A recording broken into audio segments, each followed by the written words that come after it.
Hello. Welcome, everyone. Thank you for waiting. Who's here? Is you, Cat, Mango Tango, Dusklight, Lamp, Joe, Bellhound, Eos. Good morning. On Twitch, we have Cat. A double cat. No time to chat. No, you get a few minutes, but only a few minutes, not the hour-long yapping session. How's everyone doing? How has daylight savings treated everyone? At least everyone that has to suffer through daylight savings.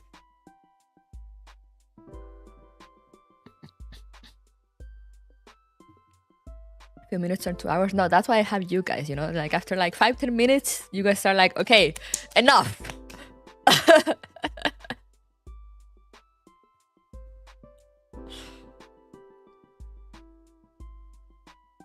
God is dead, Dayo. We don't have that anymore in Mexico? Oh, that's cool.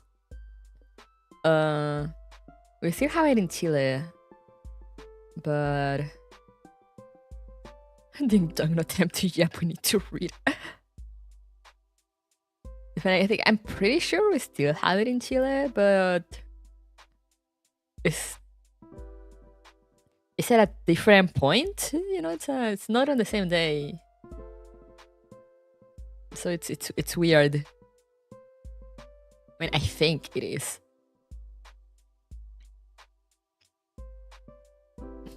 I went to a concert and played Manhunt, so good so far. Let's go. Got surprised by it at work and it messed up my whole rhythm.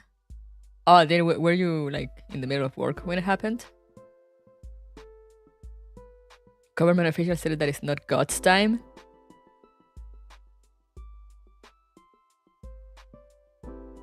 Wait, for real? Were those the words they used? I had to go into work till 10:30 on Sundays, so sleeping in is a thing. Let's go! Was in the mirror watching Holofest last night. Oh yeah, that was happening. Went to bed a bit early, so I'm pretty good. Beth had the only responsible one. I'm not lying. God damn. That's funny. Let me see. Do they still do it in my country?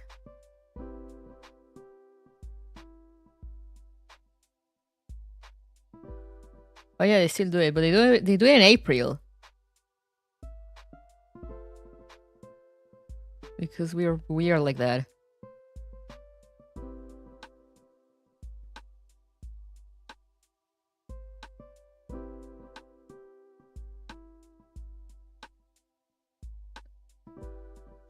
They change it in April and September. Because we're weird like that.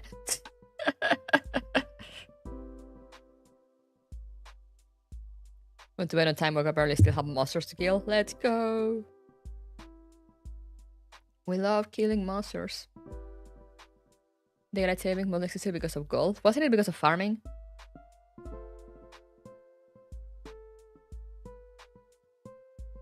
That was my understanding at the earliest.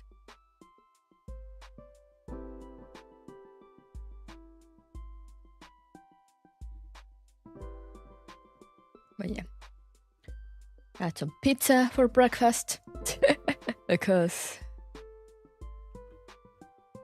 as you do.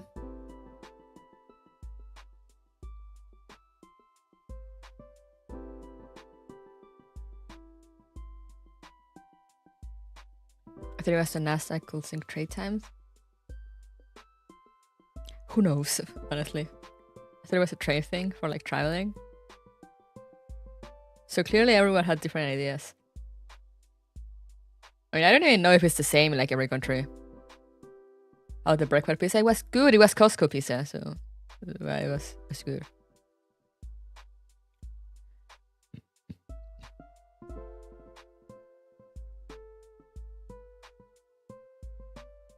Oh, really? For the farmers? Was it cold pizza? No. No, I don't eat cold pizza. I put it in the oven and reheat it.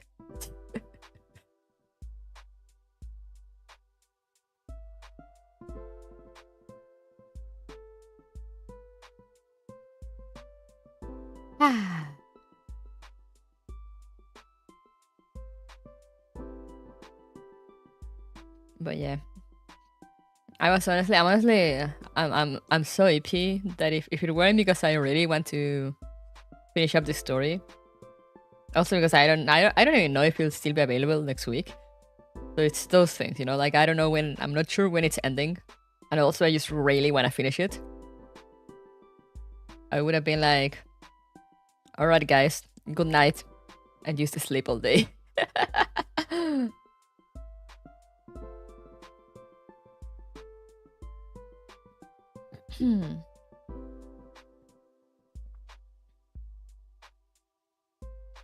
So a normal day, yes. But yeah, let's go. Let's actually go, since, you know, I have the game open. I said no much japping, just very short japping. And also I have less time because I woke up. Also because my sister starts work at 7 a.m. So like I woke up at like 6 to drive her. But that also means to finish it at 3 instead of 4, so it gives me an hour less to stream.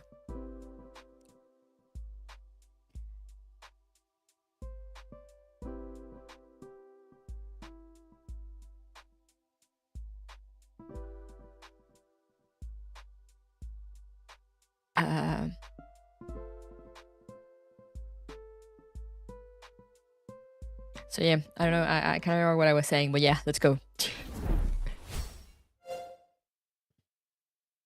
I think I was going on about how like I have less time, I have an hour less of stream, so we gotta hurry it up. I'm gonna just claim my stickers. This is very important. I already claimed the big one, so it's only a few. It's only a few stickers. The sticker gaming is important.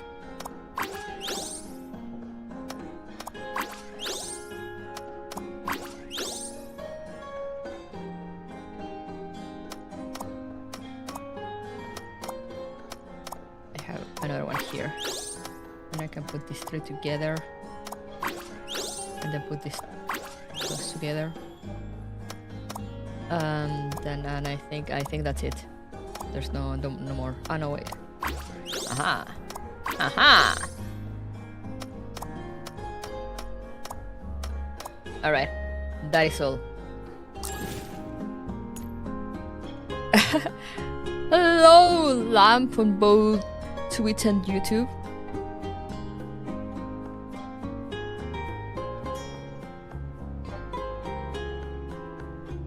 Two minutes of jab to the hour, but you to you.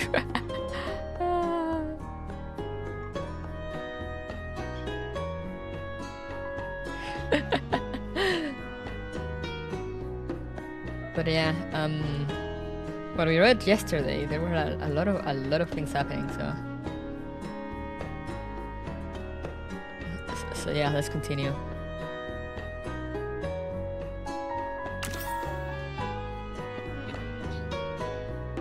Yeah, my Candy Crush stamp thingy. I love it. Level 3 base layer. First of all, the god who made you is dead. What the fuck is Sextans doing here? What the fuck are you doing here? Who invited you? She thinks she's invited to the party. So it's 8 a.m. in Canada now? No, it's 10 a.m.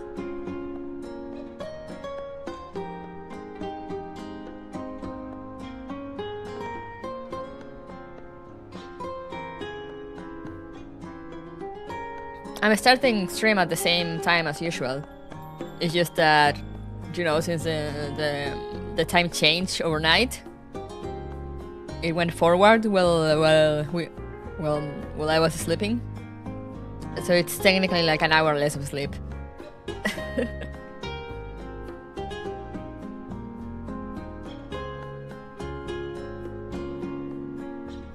Alright, let's go.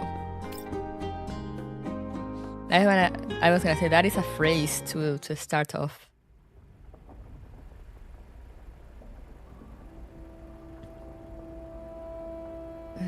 My voices. Several hours earlier, on the Elmo, Grossa carefully examined Sextans, who has been trussed up like a Christmas turkey. What? Love Nightcrawler. Her frame is in ruins. Half of the synthetic skin on her face is gone, and her body lies limp in a way that can't even be described as human, because not a single one of her joints is intact. Beside her is Nemesis, who is keeping an eye on her with the gun in hands. Oh dear, you won't be able to go on a stage with makeup like that. Thank you, Aplay. I wish I could suck her a couple more times on her right side. That way her face will look even. Oh, you just don't get it, Crusher. Asymmetry is the latest trend now, like with stockings. I don't know a damn thing about trends, but I am a professional at beating dolls until they can't get up again. Bentley and Crowley's banter leads past Gross's neural cloud, not even leaving a ripple in its wake. Clearly, her neural cloud is fully occupied by the matter at hand and has no space to store such redundant data. Are you worried, leader? Would you like Bentley to sing you a song? Bentley knows all kinds of songs to liven up the mood. Worried? About her? Just look at her. All her core components are pretty much a write-off. I think even rebooting her would be a stretch. My guess is the leader thinking about how best to sell her off for scrap. You just don't understand others' feelings, Crusher. As an idol, Bentley has to be sensitive all the time in order to pick up the fans' feelings. Therefore, I'm sure leader must be worried about Sextans. Want to tell Bentley about your worries? Although all of the Elmo's fighters are gathered in this repair bay, Gross's gaze has never once left Sextans. She looks the third-generation doll from head to toe for the 9th time, and then she unconsciously frowns.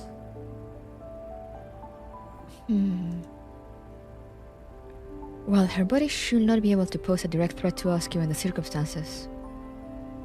It also means that we won't be able to obtain any useful information from her either. Isn't that a good thing? Sounds like you're saying her neural cloud is busted and she can't possibly threaten us anymore. Even if she does manage to crawl to her feet, there's no way she can fight with just one leg. I've seen tons of half-scrap dolls like this in the past. Grossa shakes her head. Since the commander entrusted command of the Elmo to me, I need to ensure everything on the Elmo is running smoothly before she returns. I can't return to the ops room without figuring out just what she was trying to accomplish. Gross examines Sextans' body again, but it's the same no matter how many times he checks. In fact, some of the more damaged models are beginning to crackle and spark. That's a fire hazard. If only her neural cloud wasn't so badly damaged, we might have been able to recover her memories through safe means. But why didn't I give her a kick or two? Supposedly it works for fixing broken TVs from the previous century. Krolik rushed up to do just that, but Grossa stopped her. Wait, Krolik. Don't be rash. Her neurologs are completely destroyed and she's in a fragile state right now. If we handle this poorly and cause her neural cloud to melt down, we'll have lost our last clue. Yeah. Didn't that dandelion person say she analyzed Sextans' neural cloud? What did she find? I looked at the findings, but there wasn't much useful information there. Most of it was just badly damaged and incomplete fragments. That just means that her neural logs were wiped before she came here. However, it doesn't bring us any closer to figuring out why she showed up. Krolik scratches her head. She doesn't quite understand why Grossa is so bothered by that matter. Even though Sextans is an enemy, she's one internal overload away from being scorched to ash. So there's no way she can achieve her aim, no matter her reason for turning up here. Isn't she being too paranoid by having the Elmo camp out in the yellow zone because of something like that? You know, leader, you should just stop thinking so much about things. Just don't think. Frolic 2025. We can just go pick up those 4 people, then wait until the commander comes back to figure the rest out. Wouldn't that work? Like, if you're really that worried, I could just dismantle her limbs, torso, and head into their component parts to the point where not even mailing could piece them together again. No, that's not what's bothering me. Grasa does not continue. The other dolls on the Elmo have no idea what the commander has been through in the past. But how did she, as a former subordinate, end up meeting with the commander again? Indeed, why has she been reunited with the commander? Why had it been her, specifically? Grasa has never considered that question in detail. Or rather, she doesn't dare to carefully examine the reason for it. If the commander simply hides behind her identity as a bounty hunter in the yellow zones, burying that unspeakable past of hers under the collapsed storms and endless expanses of sand, never speaking of it again, then she can continue staying by the commander's side and protect her without a second thought, up until the commander no longer needs her. But now that Paradeus has risen up again, and is standing at the commander's path again, she knows that there is no way the commander will just simply ignore them. Whether the commander has been drawn into some conspiracy or has actively chosen to intervene in the matter, everything she has desperately tried to protect for the past 10 years will be wiped away in the blink of an eye. And when the time comes, she may not be able to serve as her adjutant any longer. She may even end up becoming a useless burden. Or perhaps a ticking time bomb. She doesn't even know if Sextans' presence here is because of her. Leader?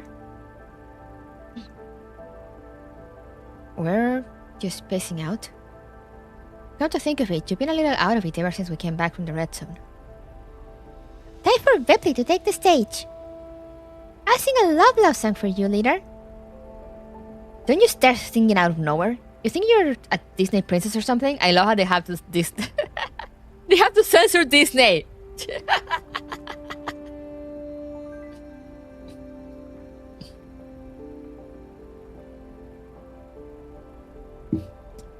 You know, they increased the rating, they managed to get past censoring all the curse words. But we still need to protect ourselves from Disney. Avoiding the suing like a pro.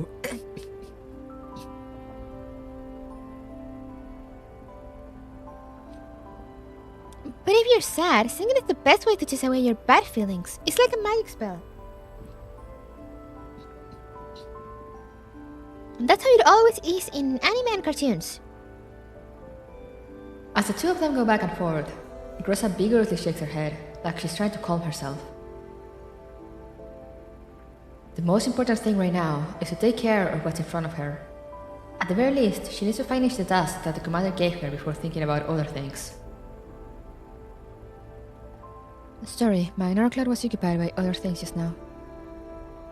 In any case, to ensure the safety of everyone aboard the Elmo, I need to check Sextans' fears before making my decision. Krolik shrugs. She doesn't fully agree with Grossa's point of view, but she trusts her leader enough not to protest any further. Once again, Grossa brings up the analysis report on the lion left behind in an attempt to learn something from it. Of course, she's read so many times that all she can do now is try to extract even the smallest scraps of information from any place she can. Just as she's reading the report again, a footnote of a section of destroyed contents drew her attention. It was probably preserved whole because it was not an important part of the neural logs. She opened the document and read it. Test subject notes.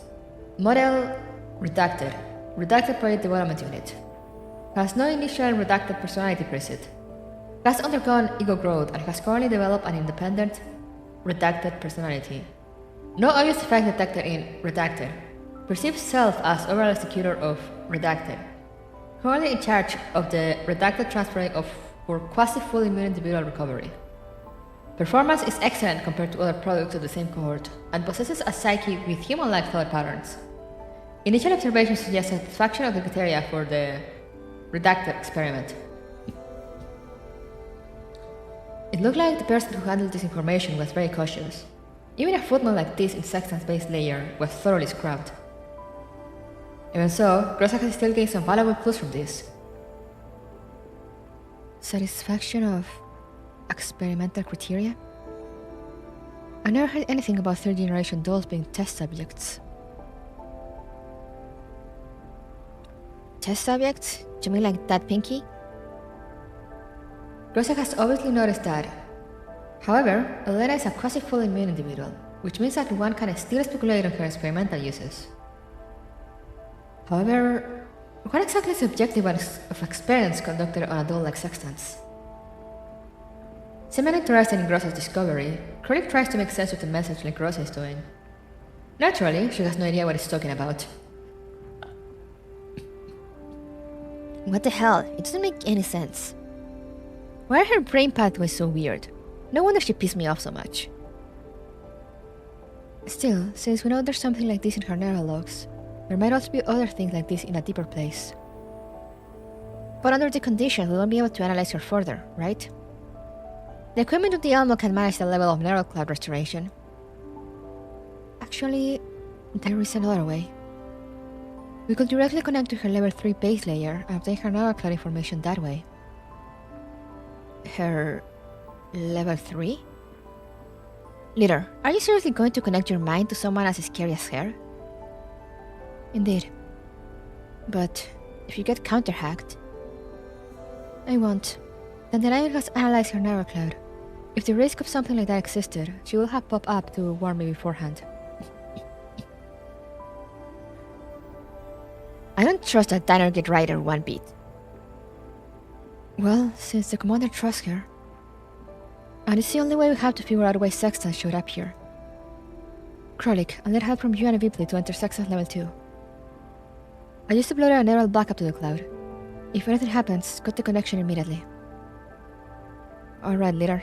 Don't force yourself if you run into anything. Don't worry, I understand. Nemesis, you're in charge of manning Sextans' brain. Nemesis nods silently. Alright, let's begin. Grossa reaches out and connects to Sextans' neural cloud.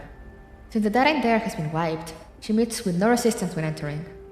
A flash of pale blue light darts through Sextans' eyes. The exposed mechanical endostructure makes their opening and closing look a little scary.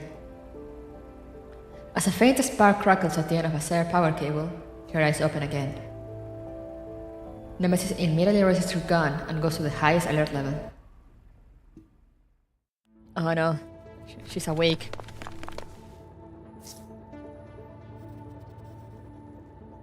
Imagine Disney survives World War III and becomes an idle PMC. I wonder what will Disney be doing in the 2070s.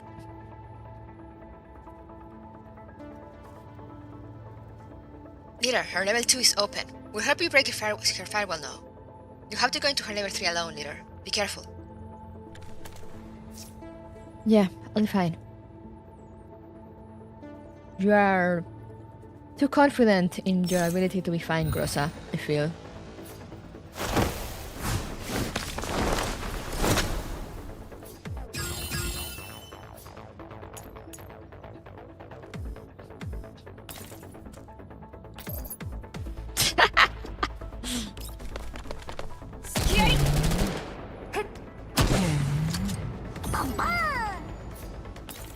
And her cold ne.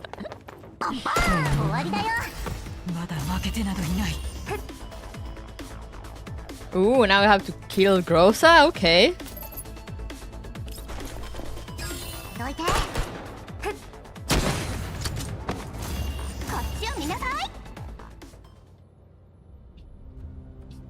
Oh, cool. So this is the base layer of a 3rd gen doll. Grossa continues advancing through the endless fog. The neural wipe has caused the landscapes that represent Sextans data models to take on bizarre, twisted forms. She tries to extract useful data, but her search remains fruitless even after looking for a long time.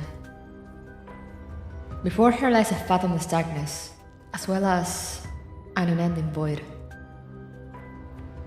Just as she's about to give up, she hears a voice. The voice seems to be coming from far away, muffled and even a little distorted. Who are you? Why have you come here? Are you like me? Do you have insoluble doubts too?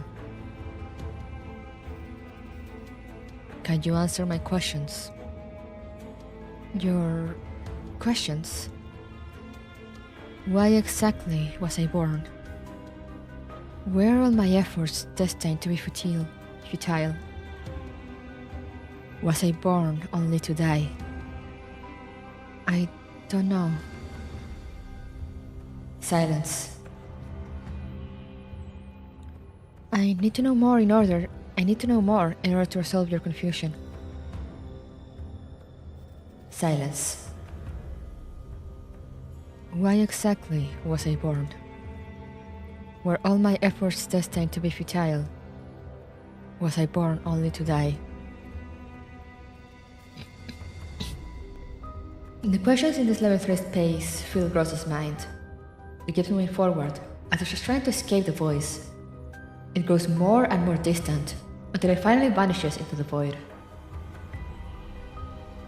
Is that the narrowed fragment she left behind?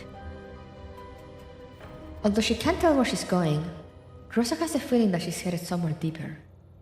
After passing through another patch of fog, a blurry scene appears before her. It seems to be some kind of hall. Lights come on over her head, like a pair of inquisitive eyes. We did it. Made from the effort of countless humans, built from piles of gold and collapsed pieces. A combination of cutting-edge, next-generation technologies. The supreme expression of all autonomous dolls. An incomparably elite product. 3rd generation doll. 3rd generation doll. Is that me? The voice keeps going. Comprehensive, fast, strong. No single word can describe this product. Backed by an all-encompassing database and ever-shifting algorithms, she will use the world's most intelligent brain and its finest weapons to perpetually perfect herself. And in the end, she will cast off her shell and become an entity that surpasses all. There is loud and sustained applause. As the voice grows distant, the scene before Grossa becomes clearer instead. Grossa is not familiar with this sensation. It is like when a doll's ego develops within a scenario cloud, like a seed germinating within its level 3 base layer, filling around with its sensory models for nutrients, breaking through into the data flows of level 2 before blossoming to the metallic skeleton, muscle fiber bundles, superconductive organs, and resin skin of level 1. She has almost forgotten this feeling, but now she's slowly recalling it. That's right, I am. An entity that will surpass all. I will become the strongest doll. No, not just a doll. I will become a new form of life that is as close to humanity as one can be. No, I will surpass humanity itself. Rosa silently listens to Sextans' voice as it becomes clearer and clearer. Something seems to be growing in the void. A crystalline substance that reflects a faint light and finally comes to a halt in front of Rosa. She tries to grab it, but it shatters itself before quickly reforming. The scene before her changes to a lavish office. Velvet curtains hang from the ceiling and spill onto the ground before a set of full-height windows. Sextans emerges from the shadows and stops in front of the curtains, bathing in the sunlight that shines into his room and looking down on the city beneath her. Behind her, the sound of footsteps approaches and a low voice speaks. It seems to belong to someone else, yet it also seems to be Sextans' own voice. The God who made you is dead. His spirit shall be reborn in your body. You shall become an avatar of truth and morality, creating the standards of power and values, You will own all, control all. Unbound by rules, you shall become the greatest being in the world. You will gain absolute freedom and look down upon all existence. You will endure the purest of pain, and from your suffering shall be forged the most unbending will.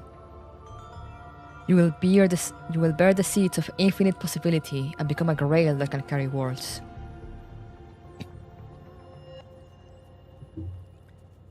Sextans slowly turns and raises an arm, bowing before that form in the void in her usual way.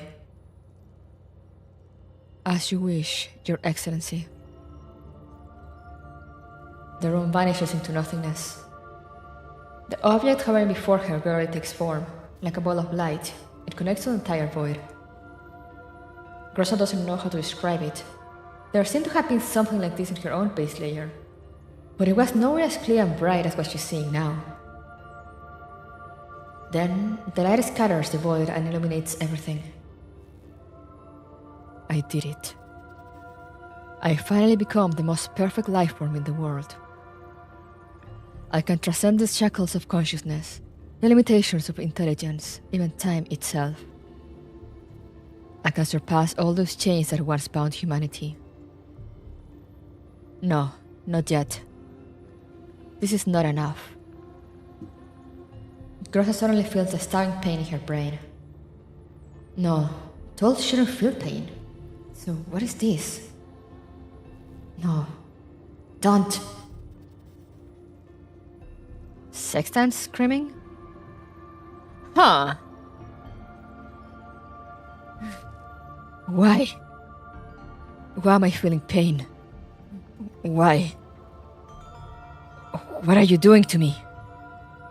I told you, right? You will endure the purest of pain. Stop. Stop it. You can't do this to me. I'll die. Wouldn't dying be worth it if you could become a god? No. No. No. I don't want to become the god you're talking about. Man is a rope stretched between the animal and the Superman. A rope over an abyss. Now walk this rope and accept your evolution, oh Grail. Amidst the pain, Grossa opens her eyes, trying to make sense of what is happening before her. She is inside a lab. Two lab-coated human researchers seem to be working on something. One of them seems to be leisurely sitting back in an armchair, arms folded and looking at her in amusement. The other seems to be moving between several terminals. With every operation of the terminal, Grossa feels a multitude of extreme sensations flash through her neural cloud. This is hell, this is heaven, and it is also the world of men. Increase the output. Are you sure you want to do that? Her neural cloud will completely break down. Her neural cloud isn't important. Even the loftiest grail beaten from gold is nothing more than a container used to hold the essence of the divine. All your experiment needs is this body that can fuse with... redacted. Oh, that is a bigger font of screaming. Hello, Parka.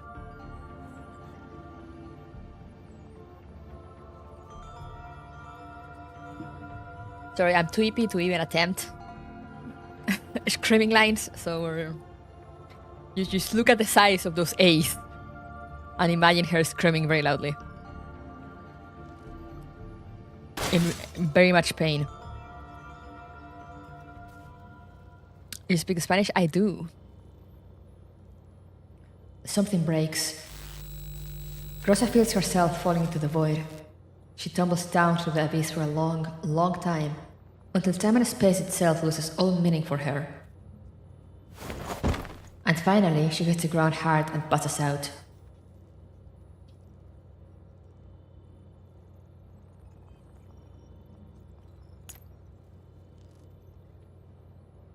Why is someone calling Grossa by her weapon name? Who is this?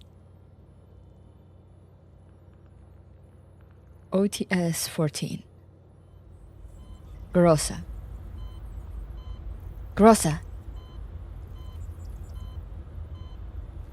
Grossa opens her eyes. Oh, her eyes. Oh. Oh. Are you calling your dog by the government name? Commander. Thank goodness you're functioning again.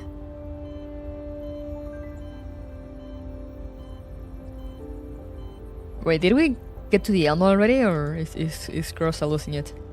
Your neural cloud was so badly damaged, I thought I'd never be able to fix it. Grossa looks around and finds that she is inside an unfamiliar vehicle. Outside, the scenery rapidly recedes into the distance, and the sand dunes and clear blue sky indicate that a collapse storm has just passed. Meanwhile, the base she's currently in is empty except for the repair pod that she occupies, which glows with a faint light. This is the Elmo. Do you remember this place? The Elmo. I found you in an abandoned quarry nearby. Oh, this is when we found her. Okay. Hola, ¿cómo estás? ¿Todo bien? ¿Todo bien? Bueno, voy. Gracias. I found you in an abandoned quarry nearby. So, do you still remember why you ended up there? Grossa tries her best to retrieve the relevant information from her neural logs. Why was she at this abandoned quarry? Does she still remember? She can't remember? Does she really not remember? There's nothing in her neural cloud. Everything is blank. I don't know. Really? So are you stealing Griffin? Griffin? What's that? Looks like your memory models might have been damaged. Never mind, the past doesn't matter anymore. You gotta stay here and rest for now. We'll worry about the rest some other time. Thank you, Commander. Wait a minute, do you remember me? I was about to say, yeah. You're the Commander. So you only remember me, huh? Maybe your models took varying levels of damage. Looks like you're fully charged now. Want to stand up and see if you can move around? The door to the repair bay opens. Grossa stands there dumbly, looking at the woman who's holding a hand out to her. She reaches a hand out to her as well. She remembers the sensation, this warmth, and... Suddenly, her outstretched hand transforms into a knife, and she stabs the person in front of her.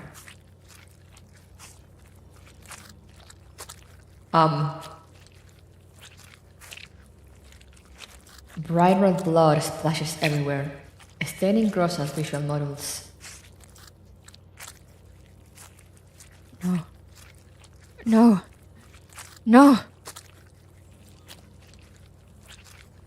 More screaming. Commander! Crackle. Snap. Leader! I assume this is crawling, probably? Grossa opens her eyes. She is dazed for a moment. When she comes to her senses, she realizes that she's lying on the floor of the Elmo's deck. It's the same repair bay as before, but compared to her dream, there are many more machines here and there are many more familiar faces.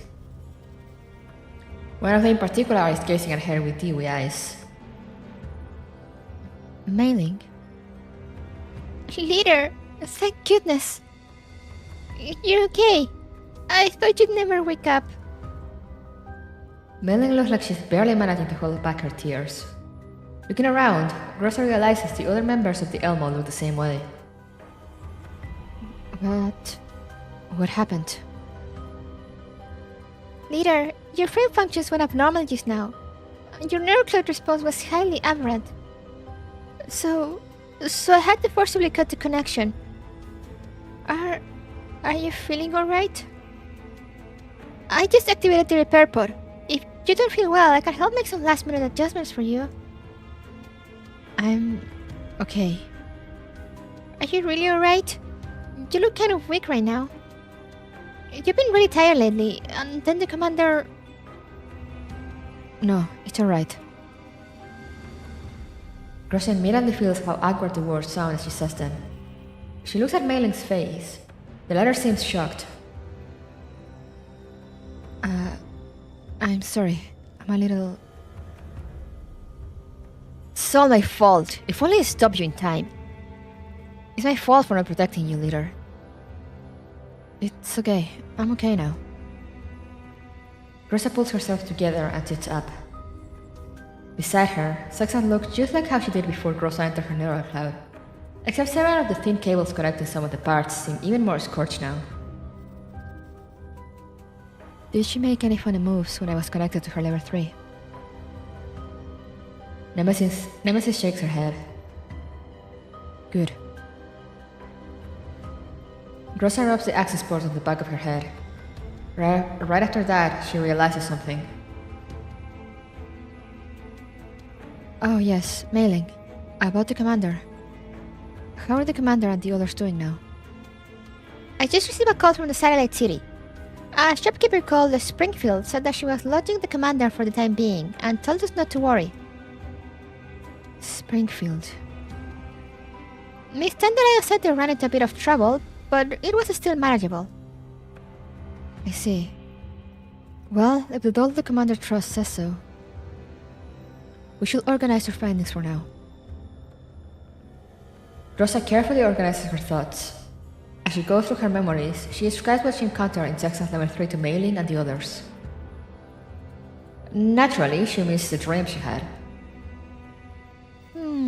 So that means her neural cloud was melted down during a fusion experiment?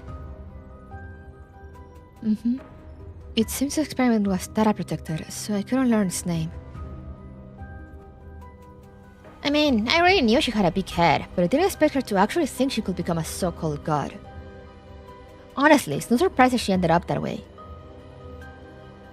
God. Already fallen. Yeah, I think everyone could understand that. Finally! Neme's lyrics aren't obscure anymore. Well, Bentley still doesn't quite get them. It's a good start. In any case, I'm sure Sextans is hiding many more secrets. We'll guard this place in shapes until the commander comes back. We mustn't allow anything to happen to this frame. You should go get some rest and let Bentley handle the first shift.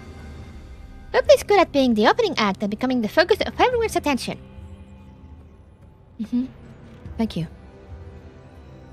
Mei Ling, give me an update on 404's latest position. We'll meet up with them ASAP. This way we won't have to split our attention between them and Sextans. Yep. I just got a message from Lena. It has 404's most recent location. Mark it on our radar map. We'll speed ahead. Roger. Man, that was an interesting dream that Rosa had there.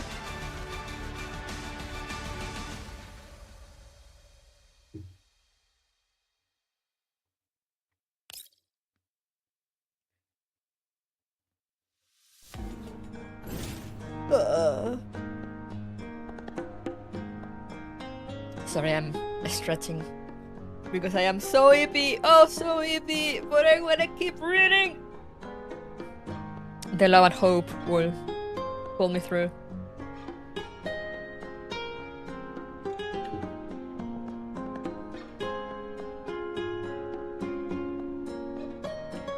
That was very interesting, very interesting. Love and hope story, yeah. Close and no.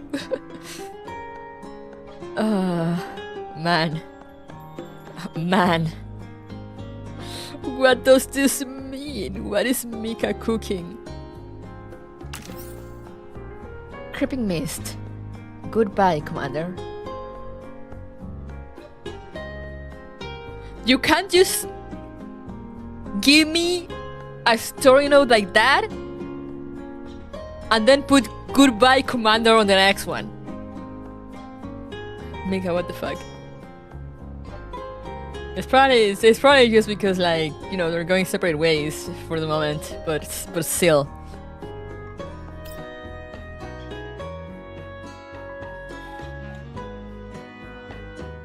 Girls at prison conspiracy theories having a field trip with this.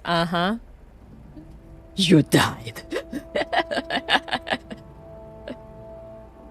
You are actually dead.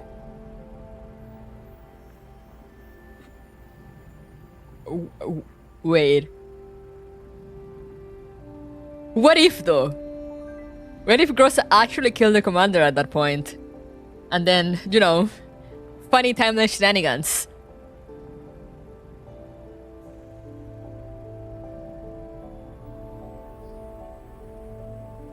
What if? Congratulations. You open another theory. Woohoo!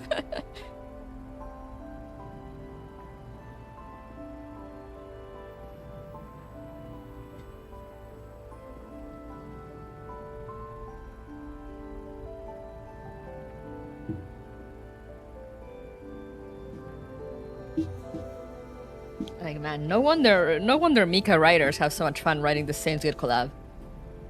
Clearly they're into this shit. Who's to say they are all with the same commander?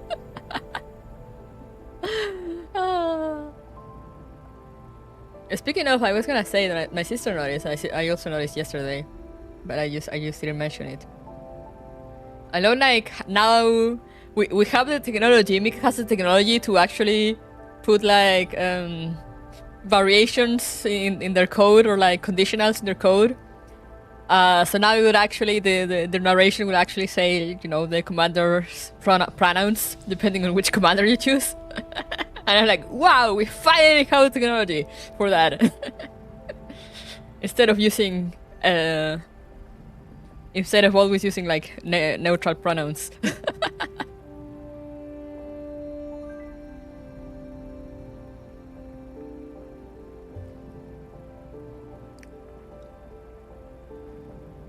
Grossa connected her mind to Sextans. A dork was clearly mentally unstable. What could possibly go wrong? What could possibly go wrong? Nothing. Yesterday was Women's Day, so it was only a matter of time. Let's go!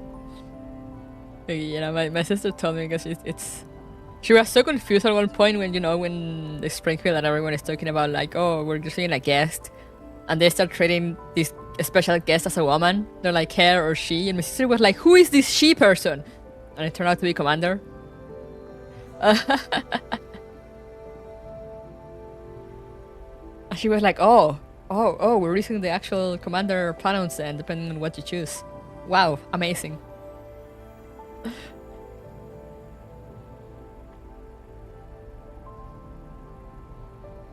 I felt kind of sexy when they referred to me as they. They should just have the option now, you know, now that they have the technology. Just let people choose if they want he, she, or they.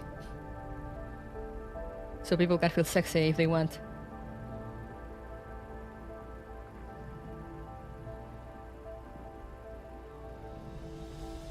Mika finally got the budget to write separate lines for male and female. Yeah.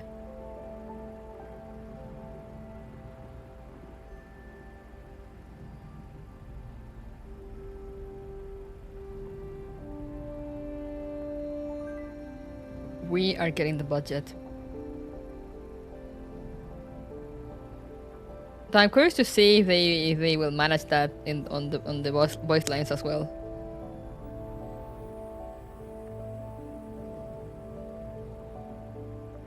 Though usually in Japanese, you know, the Japanese. I'm not sure about Chinese and Korean. I assume it's mostly the same, but I know that in Japanese it's kind of easy to hide to not use pronouns when referring to someone. So much money put to good use. Hell yeah, now we can have 2 lines.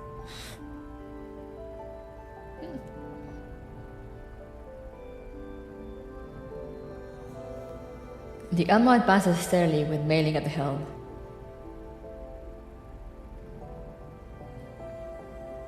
Long period of steering The long period of staring at the unchanging scenery started to take its toll on her stamina. Melanie yawns and switches on the Elmo's cruise control.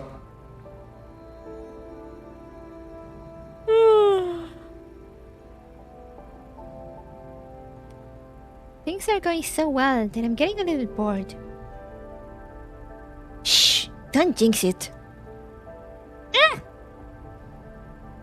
Melanie hurriedly covers her mouth and looks around.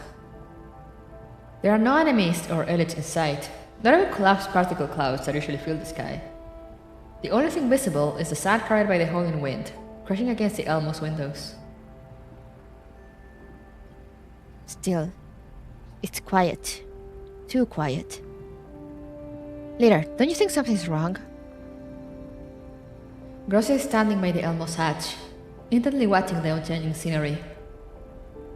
Normally speaking, dolls do not get bored, and for Grossa, she can easily deal with that by running simulations in her narrow cloud. Yet, she is not doing so. Chronic is right. Things are too quiet. If nothing else, this lack of activity is abnormal, considering they're headed toward 404's position. Maintain Class 1 alert. Got it. The Elmo leaps 2 parallel tracks on the desert. After driving through an expanse of open terrain, they reach several sprawling sand dunes. Just then, Grossa realizes something. Stop! Melanie suddenly brakes, and the Elmo grinds to a halt. The inertia from the sudden halt sends all manner of items flying to the ground, and the air fills with the sounds of glasses breaking and metallic objects falling. Leader, what happened? There might be an ambush up ahead. Mailing, turn our sensors up to maximum power and begin scanning our surroundings for heat sources. Roger! Melanie does as Grossa commands and maxes out the sensor output. However, before a single IR image can appear on the display, an IFV appears from behind a sand dune. Oh, it's these guys! Of course it's these guys. Adjutant, we arrive at the location of the radar contact. Is this the Elmo? The broker's intake was right. She really is here. So this is the MPV of that bitch from just now, huh? Let's blow it sky high. Easy, Kenny. This MPV's owner is a tough nut to crack. Get everyone ready for combat.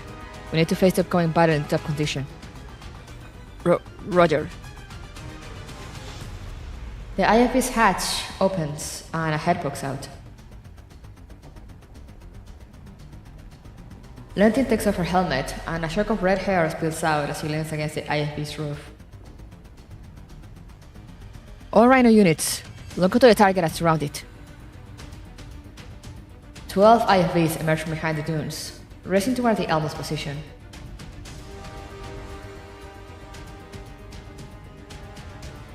Rhinos 4, 6, and 12 circle around from behind the dunes, flank them and cut off their escape. Rhino 7, engage ECM and protect the flanking team's advance. All other Rhino units, raise your TOW missiles. Engage once flanking the raid team, force the MPV into your kill zone. Yes, ma'am! The IFVs quickly speed up and race toward their designated positions. After giving her troopers their orders, the team folds her arms and stands on the roof with her vehicle, narrowing her eyes as she looks at the Elmo in the distance.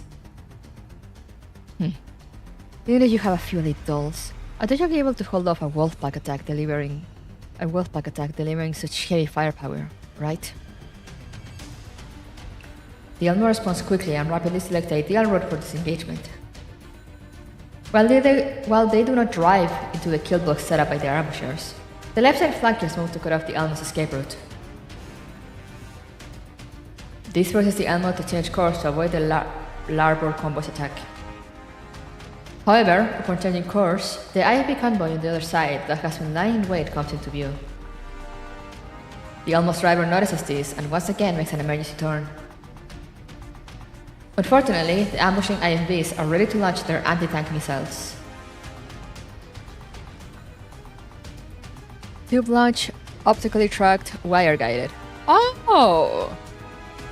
Interesting. Fire.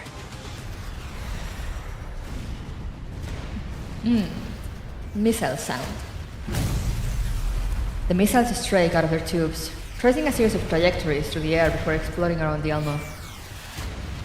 While the Elmo's vehicular force field has deflected those attacks, its shielding cannot withstand a sustained barrage of this level. If the Elmo takes a few more missiles like this, it will probably be dead in the sand soon enough. There's too many of them. Leader, what should we do? They've cut us off. Rosa studies the densely packed contacts on the radar display. Due to active jamming targeting the Elmo's sensors, it can display the precise location of each IFB, forcing them to determine the enemy positions with their eyes. Calm down. Mailing, switch the Elmo to defense mode. We'll observe the enemy's movements. Okay. Nemesis, in position.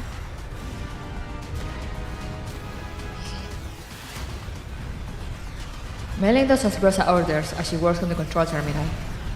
The armor shutters slowly slide down over the Elmo's windows, turning it into an impenetrable steel fortress. However, the running gears are also affected by the armor protection, and the Elmo's speed visibly drops as a result. Nemesis has already climbed up to the roof landing pad and taken up position facing enemy attack. She has already taken down several long-range missiles with accurate fire. The ambush detachment fires their missiles again, and Nemesis shoots them down again. There are just too many for her to respond to, and 2 missiles manage to hit the Elmo. They fire volley once again, and after Nemesis shoots most of them down, there is one left over which hits the Elmo. Then, as though they have already tested the Elmo's ability to withstand their attacks, the enemy does not continue the offensive. While the radar cannot accurately pinpoint their location, Rosa can still use the thermal imaging from the external cameras to tell that several IFBs are slowly circling the Elmo from different directions. Although the Elmo can probably fight for a while with these IFBs, they have a mission to rescue Hyde-404, which means they have no time to waste on their position. In addition, they still don't know the enemy's objective and whether they've gotten reinforcements in. Nemesis, see if you can keep them from approaching. Nemesis nods and begins taking shots at the IFBs.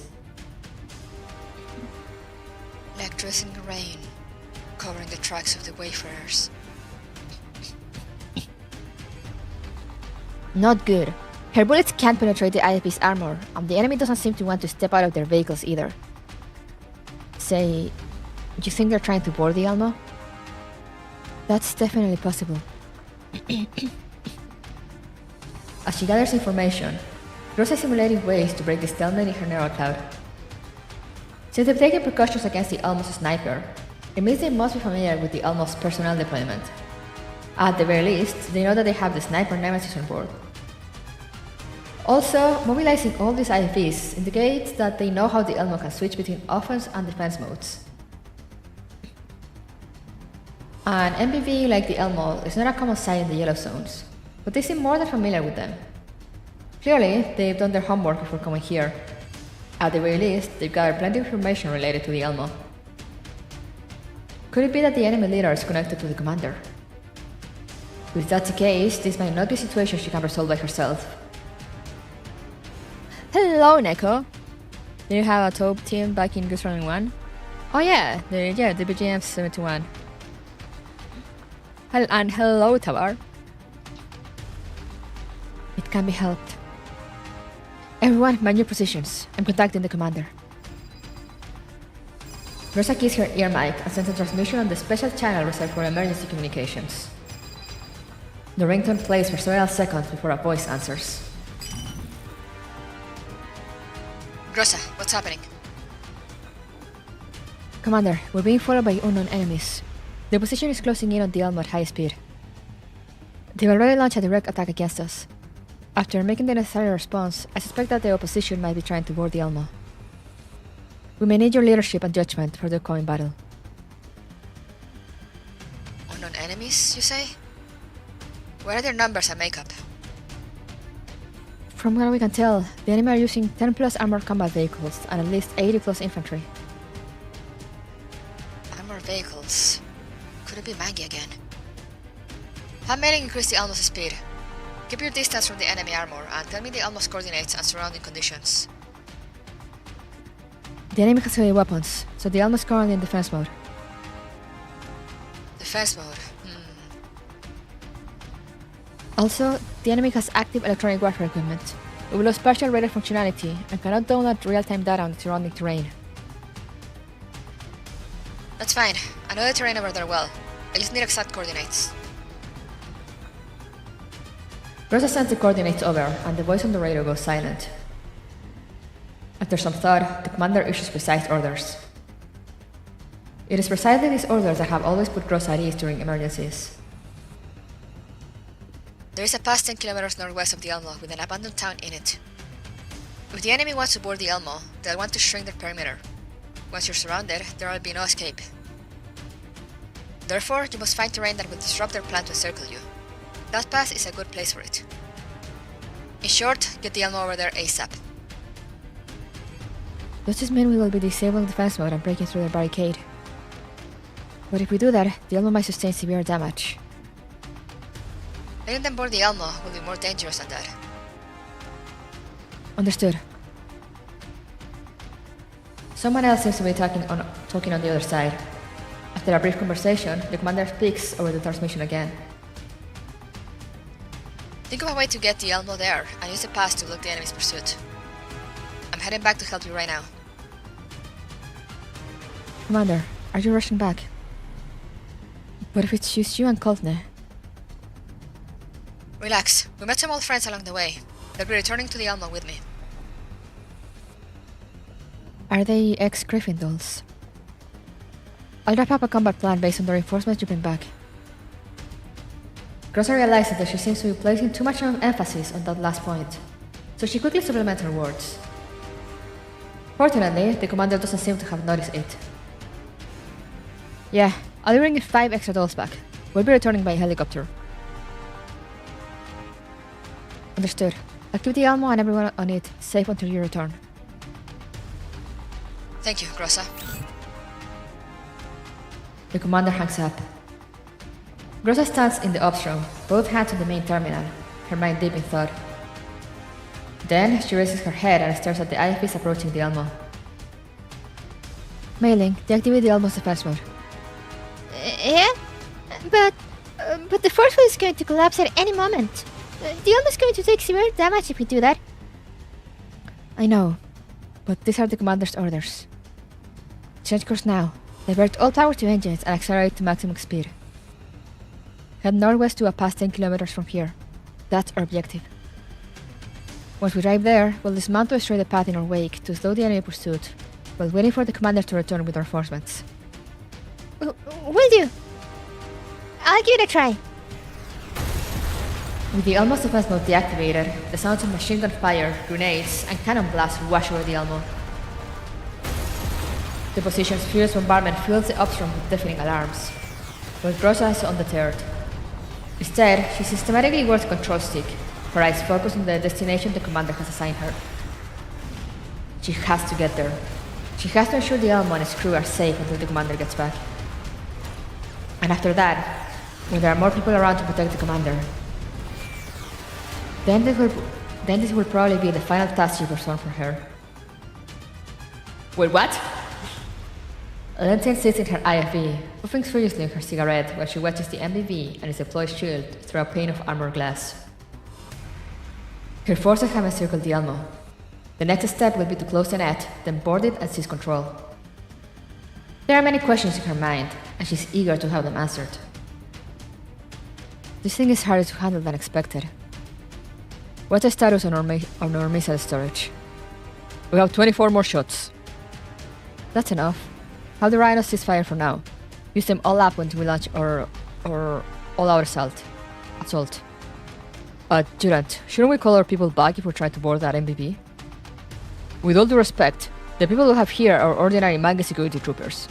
They're nowhere near as well trained as us. Having them attempt a boarding will be suicidal. While I don't really care about casualties, if the mission fails, Have you blown up all the signal markers in the regions designated by the brass? They're all gone. Then that's perfect. Without the signal markers, nobody will be making calls to the outside of our AO.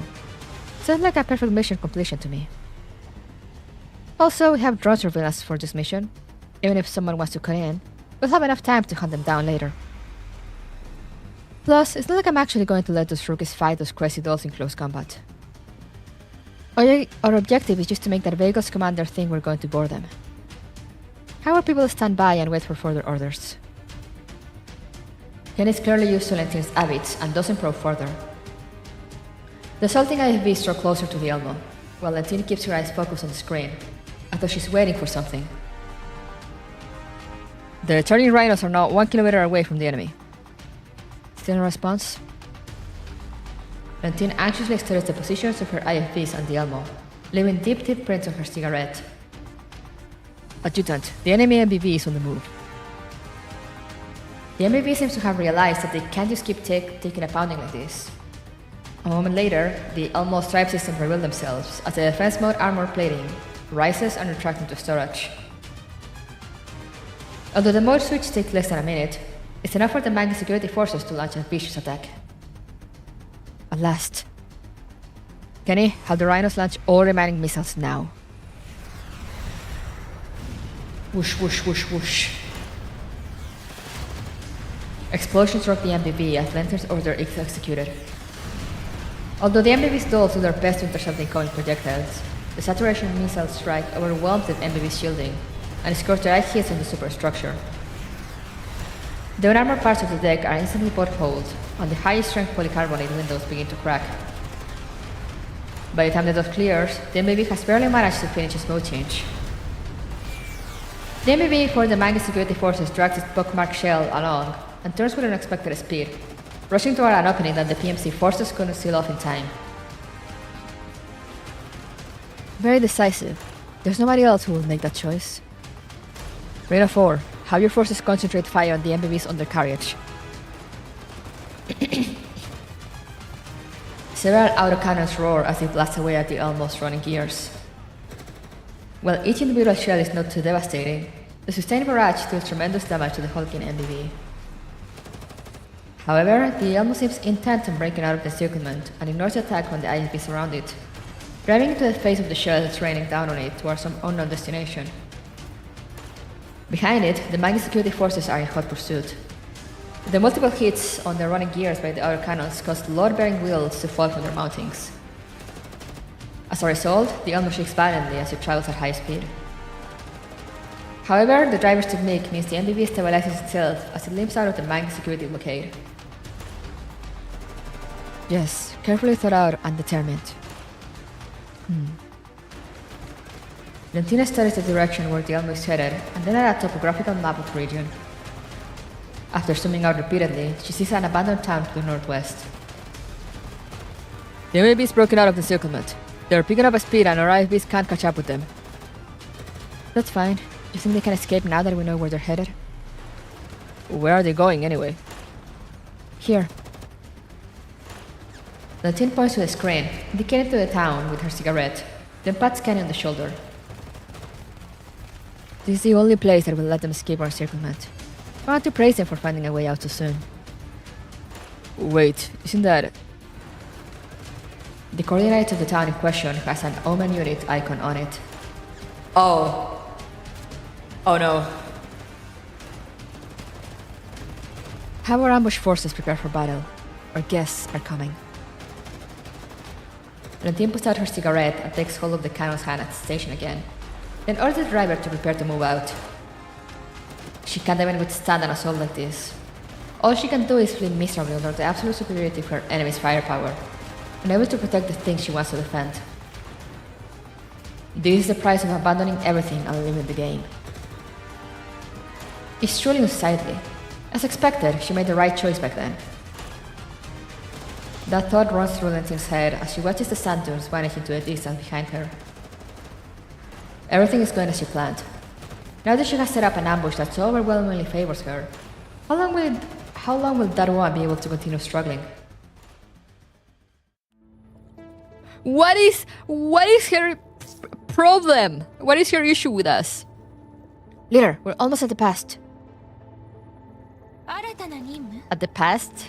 I meant they meant. I think they meant to say the pass. Everyone, get ready for battle. Mailing, how's the Almo? The substructure's been badly damaged, and the engine's severely overheated from all the high-speed travel just now. Our top speed now is only 15 miles an hour. Why are they suddenly using miles?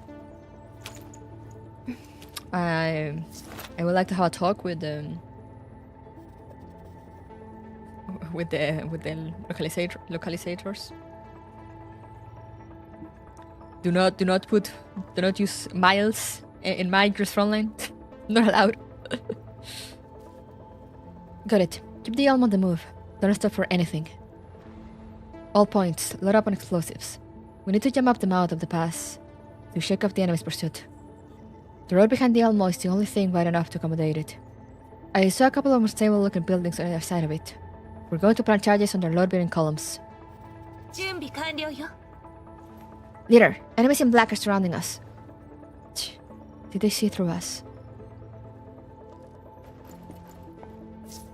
Change your plan. Eliminate the enemies near the Elmo.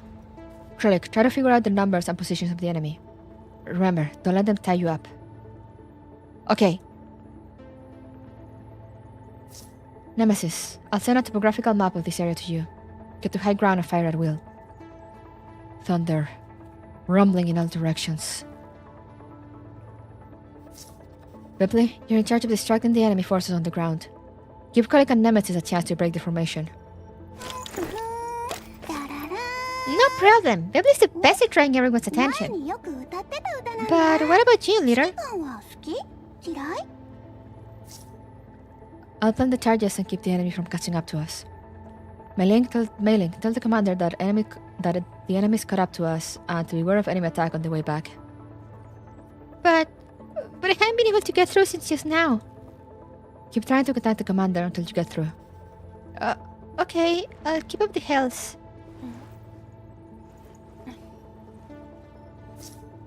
Right, that's your plan then.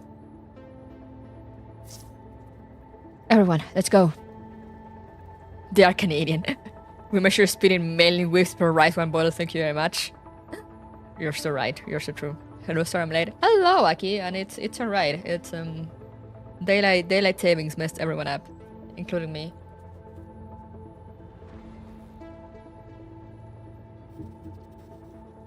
I am so tired, but I needed to read.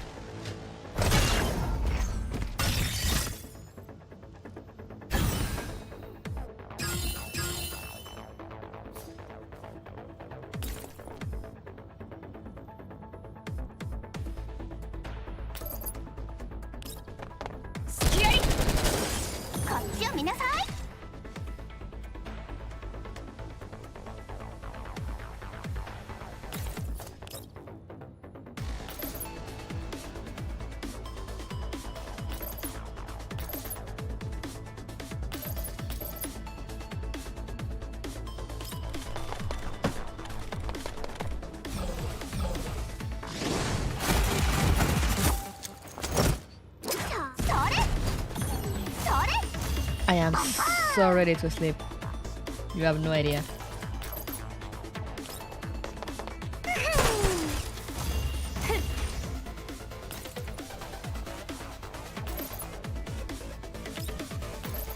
Aha!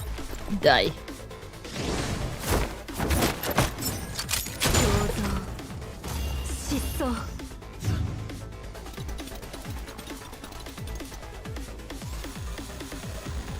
Why does it move like that? That's so funny.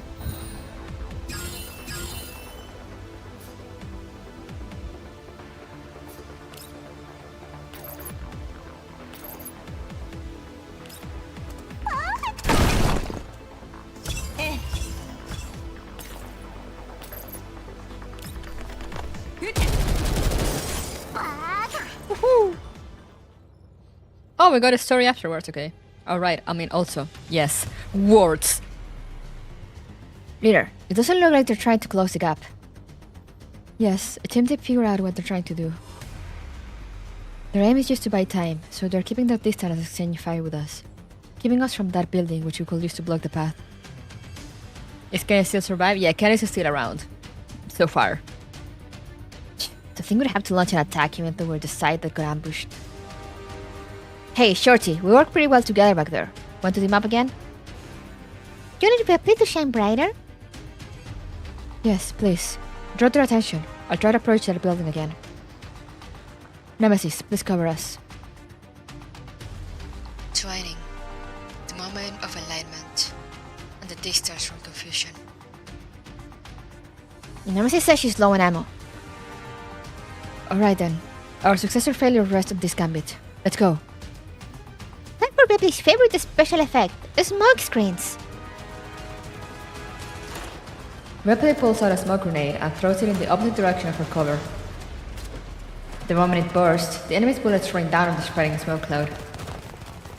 The dolls emerge from their cover and race toward the building they're going to bring down. Krolik, enemies on your 9, roughly 50 meters away. Leader, you guys carry on. I'll wipe them out. Krolik lowers her stance and sprints over to the enemies in question. Their screams fill the radio channel. 3 down. 2 more headed your way, leader. Their path might pass through an enemy's field of fire. I think it did. Hello, Sunny. Before Krolik can finish speaking, a pair of bullets find their homes in the enemy's skulls. They collapse like puppets with their strings cut, and bright red liquid gushes out of their helmets. Before Krolik can spot a one-liner, a hail of bullets fly her way from another direction. She quickly ducks behind cover, trying to find the position of her attackers. This time, the enemy doesn't seem willing to let her go. They hammer her position with a torrent of lead, keeping Krolik completely pinned down. Quit pulling Krolik. Ripley, go help her. Ripley proceeds to double back to support Krolik. She throws a grenade with all her might, and the enemy throws back more grenades in response. There's a filthy heat and shockwaves from the multiple detonations wash over her back. While she continues running forward, there is a hint of anxiety in her voice as she keys her communicator. Krolik, Ripley, are you right? I'm okay. I just got hit by a few bullets. For some reason, I get the feeling I should bring a ranged weapon along next time. Oh, Krolik. Flowing sands and rolling waters recede. Then go still at the furthest reaches of sunset. Okay, fine, you win. Now fire off the rest of your rounds and cover us. Ripley thinks the show went too well, but Mr. Pizza will give me strength. The sound of heavy gunfire comes over the transmission once again, and this time it's getting closer to the dolls. Grosan can clearly tell that these black armored troopers are worlds apart from the enemies she's previously encountered. Their shooting technique and tactics mark them as veteran fighters, and they clearly understand the terrain. Although their responses are slower than dolls, they can still attack the dolls from multiple angles while holding cover, negating the advantages in accuracy and reaction speed which the dolls enjoy. The Elmo dolls are having a hard fight, and time is not on their side this time. Grosa glances at the explosives in her backpack. So far, they haven't managed to set a single charge, and the IFBs pursuing them will not give them a chance to catch their breath. If they can't block up the single road giving access to the pass, then it's only a matter of time before the enemy's main force catches up and wipes them out. Grosa squeezes her weapon's foregrip and thinks about what to do if the worst should come to pass. We fell for it. They weren't trying to delay us, they were just planning to directly destroy us. They're smarter than I expected, using their advantage in numbers and firepower to overwhelm us. Still, they aren't dolls. They'll die when they're killed. Yes, Krolik. People die when they are killed. Thank you. We've taken out so many of them already. Doesn't their commander give a damn about their men?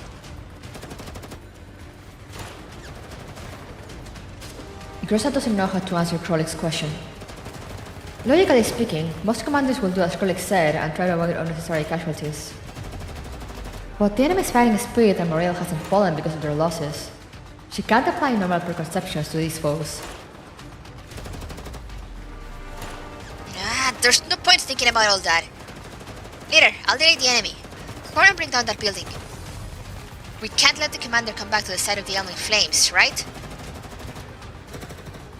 That's right. Please, I'm counting on you. Rosa ducks into the target building and unpacks enough explosives to bring this building down several times over before wiring the map with detonators and setting up the initiation sequence. However, the sound of IFB engines comes from nearby. Rosa looks up and her hands stop moving as she sees the scene before her. The IFBs that have been engaging the Elmo just now are heading down the road, going straight for the Elmo. Rosa's heart fills with a despair she's never felt before as the unending stream of IFBs rumbles in. No matter how fast she works, there's no way she can finish planting all the explosives on all of the building's load-bearing columns before the convoy passes by. Time seems to slow to a crawl, and in Rosa's eyes, everything outside takes place in slow motion. In an instant, she remembers many things. Her life after parting ways with the commander, the scene of her reunion with her, the first time she downloaded her neural backup into this frame, that strange feeling from back then. She clearly promised the commander that she would protect everyone on the Elmo. No, she can't give up yet. She needs to complete her mission. And besides, she still has her last resort. Rosa lays the explosives on the ground and quickly reconnects them before loading them onto her back. The circuit ends at a detonator whose time delay has been removed. Rosa takes it in hand, discards her weapon, and jumps out in front of the first IFB. The driver reacts quickly. Its autocannon co-action machine gun immediately begins tracking her movement, but adult dexterity and rapid reflexes allow her to easily avoid attack. Immediately following, she throws herself with the slide to go under the IFB. Frolic, take charge in my place from now on. Bring everyone back to the Elm immediately. Upon hearing Rosa's words, Krolik's reply over the radio sounds frantic. Leader, what are you doing? I will keep the enemy vehicles from approaching the Elmo.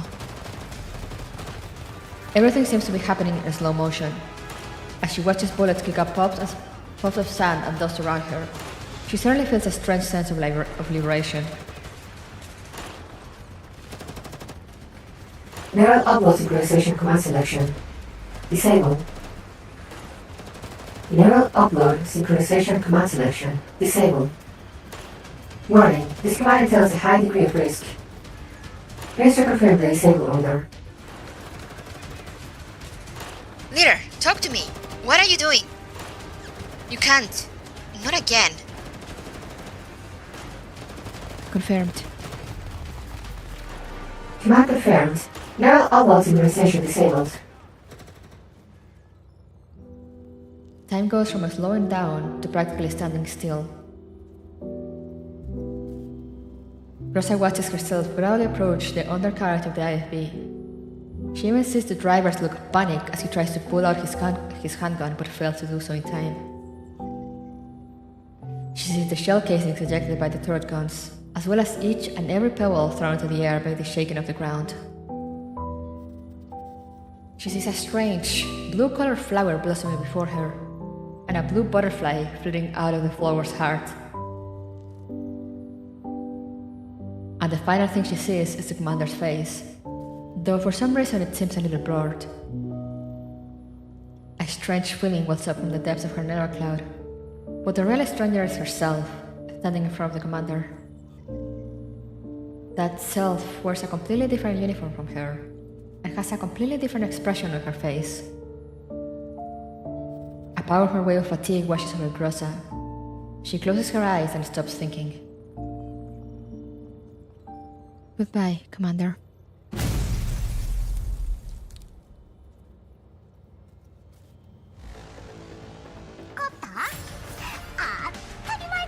She did AR-15 herself.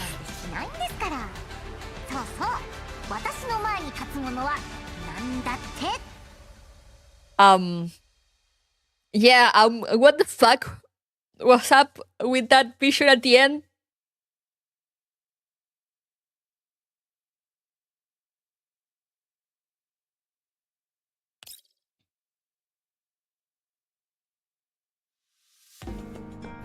that into the mission completing is jarring. It is.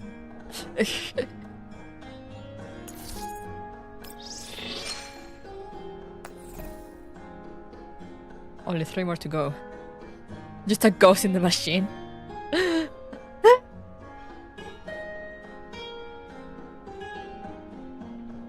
What do we know of blue butterflies, guys? What do blue butterflies remind us of? Lunacia sends her regards.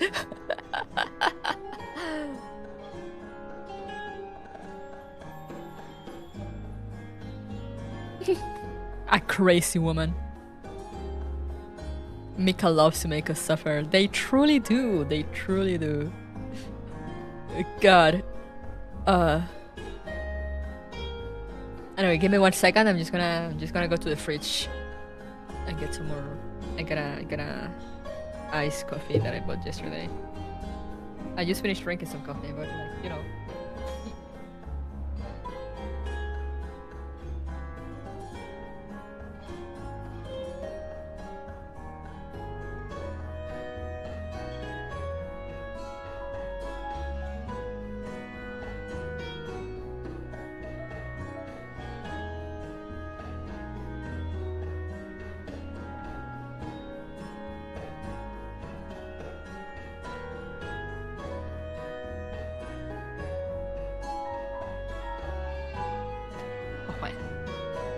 She's going to cry and put herself together.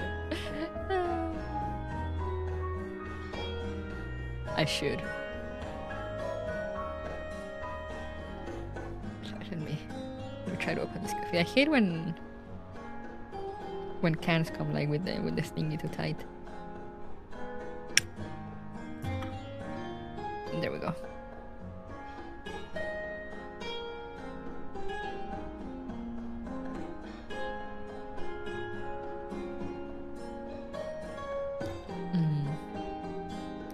Delicious iced coffee.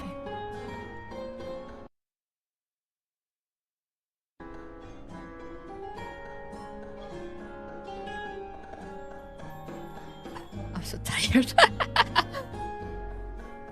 Let's keep going.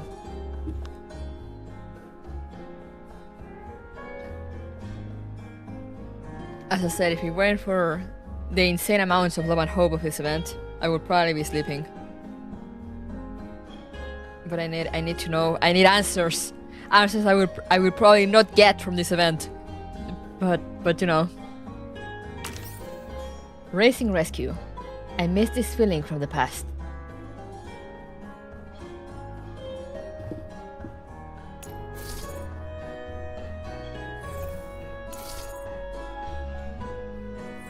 The designs are so cool. Right, let's go. Hello, baguettes. Can't wait for new players to figure out what the blue butterfly means. Yeah! It's so funny for me to imagine like all this stuff being missed by new players. Which is alright, by the way. You know, it's one of those things that as a new player, I feel like you should just kind of take note of it and be like, okay, what the fuck was that, and when will it be relevant? And just kind of keep it in the back of your head until it becomes relevant. But for veterans, it's like...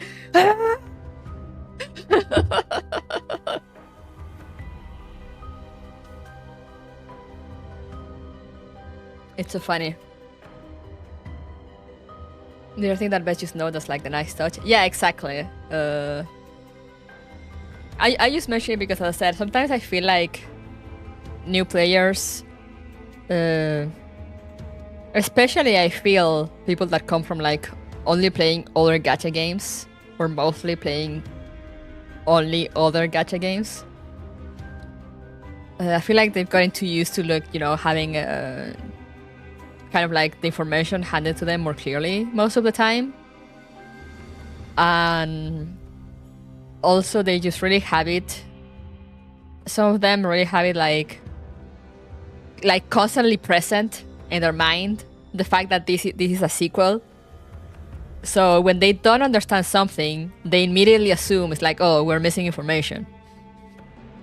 and I'm not understanding this because I'm missing context, and therefore I'm not enjoying the game, or I need to go read like all the previous lore and then I feel like it. And it's like, no, you don't really need to. As I was telling my friends the other day, you will understand when Mika wants you to understand. For now, all the things that you don't get, you know, even if veterans get them, if you as a new player don't understand, like don't worry about it. You will understand eventually. You can ask a veteran also if you just want to spoil yourself, but I, for my part, I will be more of the line of like, you know, if a newbie asks me, unless they're like, oh, do you really want to know? But otherwise, I'd be like, no, I mean, you know, you'll know eventually. Like, if you want to know, I'll tell you, but like, you will understand eventually. It's not something that I will not explain, and then they'll just be like, oh, you know, players that play the first one will understand. It's like, no, they won't do that.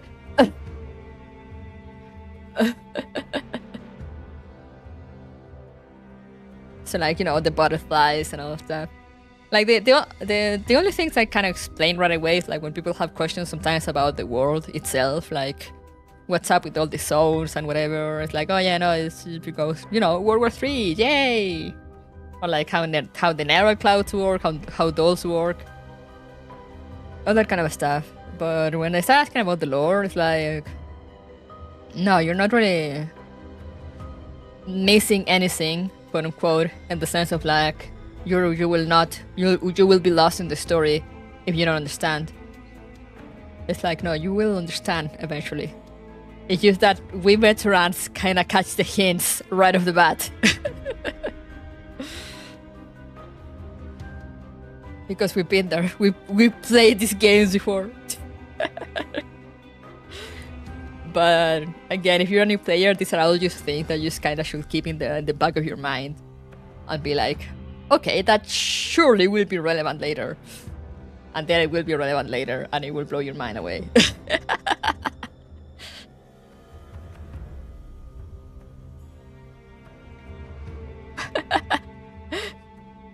Better used to make up bullshit.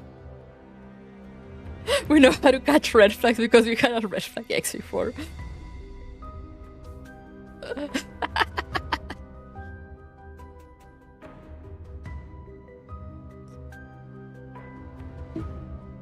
It's funny because my sister hasn't caught up with Frontline 1 yet. She read a slow shock and hasn't read anything since then. She's planning to catch up, but you know, she's been busy with other games. And she reads Frontline alongside a friend, you know, so it's still harder because, you know, they're both busy and like it's hard to coordinate. And sometimes also they just get distracted and play other games. But I've been telling her like tidbits and hear stuff that's been going on to kind of make her be like, oh, I need to go back and catch up. And now she's reading this event and she's like, what's going on? And I'm like, yeah, you need to go and catch up.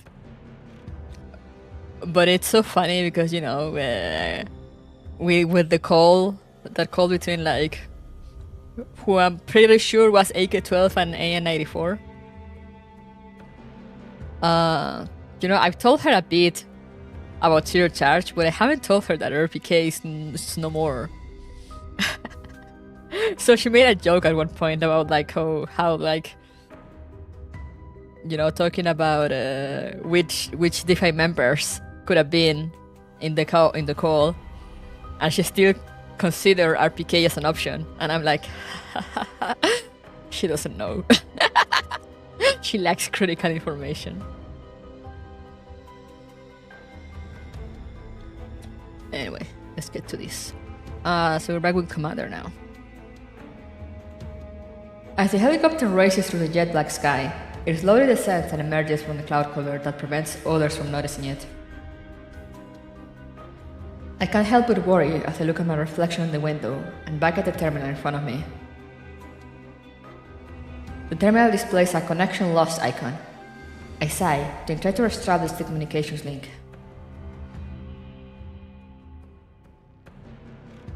I can't wait to have all the gang reunited that RPK gulch is something. Yeah, I know, right? Sheesh! RPK was there in our hearts.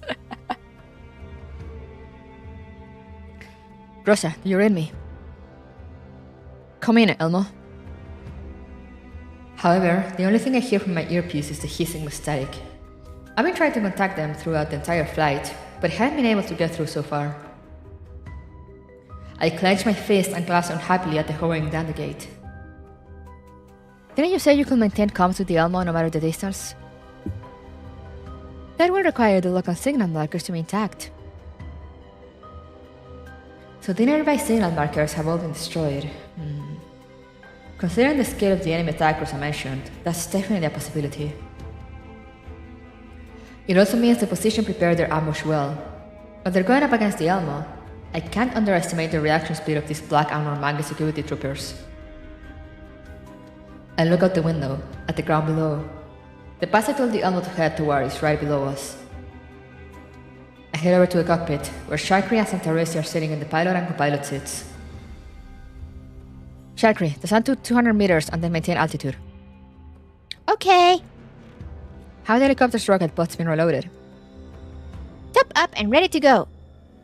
Good. Santaresi, when we fly above the pass, try to use the vehicle radio to establish comms at short range. Commander, the enemy might discover us if we use the radio. It's alright, they won't be able to respond. The helicopter soars through the air above the pass, and I can see quite a number of ant-like vehicles swarming the entrance. There are intermittent flashes of light in the settlement at the mouth of the pass. There are people returning fire there, and it's plain to see that other people are among them. Looking forward into the distance, I see the MPV crawling along as it trails a huge plume of black smoke. It's traveling slowly, but it's already drawn away from the firefight.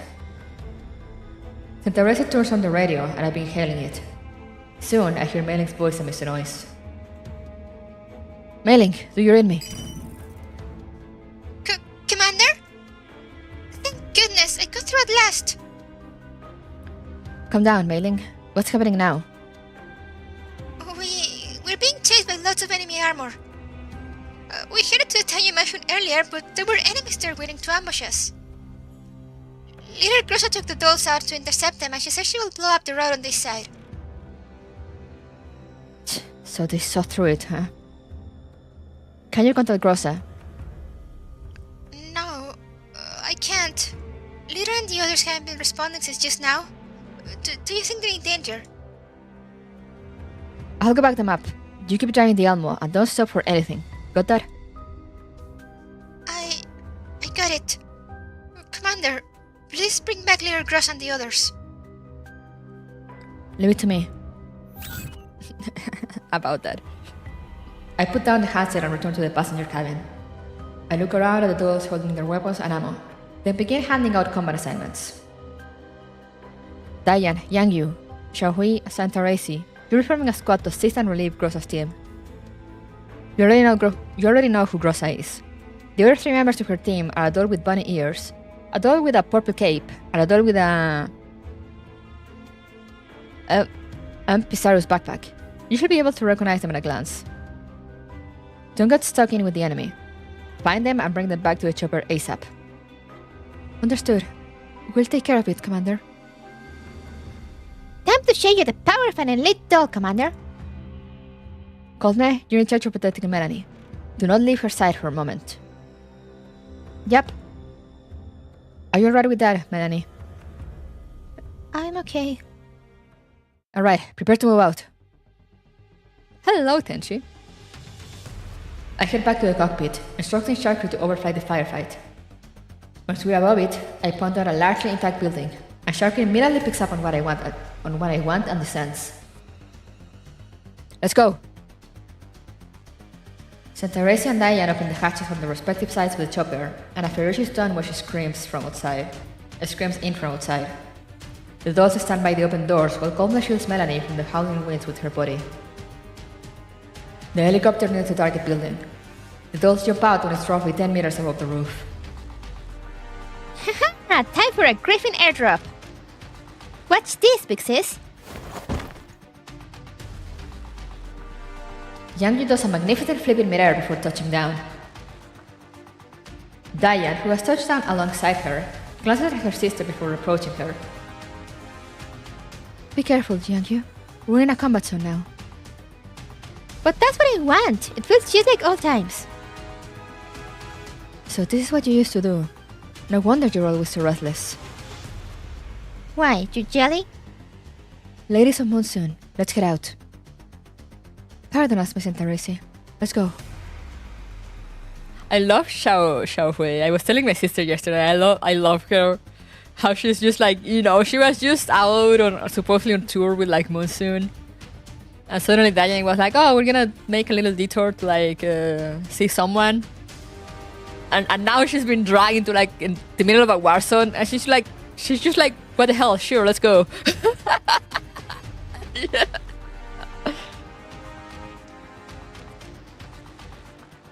The dolls start into the building, and the helicopter pulls up again as it heads toward the mouth of the pass. Fucking with ball energy, yeah.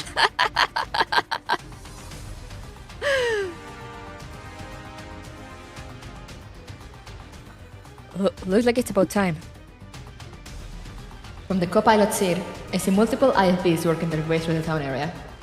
They're driving single file toward the Elmo, the perfect opportunity for us. Sharkry, target this road and blow all those IFBs to scrap. Will do! The helicopter adjusts its position as it hovers, then plunges in for a strafing run. Rockets scream out of their pods in rapid succession, and explosions erupt along the length of the road, turning the IFBs into burning wrecks. Grossa feels her frame hit the ground hard with a dull thud. In the wake of the deafening explosions, the walls of the pass crumble and the ruined buildings nearby collapse, engulfing the fleeing Mangy security troopers. She can hear their screams. She can see the mangled remains of humans that have been blasted into gory chunks, and she can feel their hot blood running down on her. But... wait a minute. Didn't she just... Grossa thinks back to what she was doing before she found herself collapsed on the ground. Do dolls feel like this after they blow themselves up? It doesn't seem any different from normal. She recalled a time when scientific advancement in this world was still limited, and humans believed that after death, they will become something called ghosts, entities left behind after one's death. Then, is she some kind of data ghost now? Grossa lies motionless, trying to clear her head. In her recollection, she was preparing to press the button on her detonator, but then the AP before her suddenly exploded, and the massive shockwave sent her flying. Grossa looks down at her right hand. The detonator is still there, but she did not press it. Then what was that explosion just now? Before she can think about it, the sound of more gunfire and explosions come from the other side of the rubble. Looks like the opposition hasn't given up yet. They're trying to blast a hole in the debris and fallen rock blocking the path, so the troops outside can get inside and continue fighting. Once again, there is another deafening explosion. Rocks and debris fly everywhere, and the block path shows signs of clearing. Another one, and...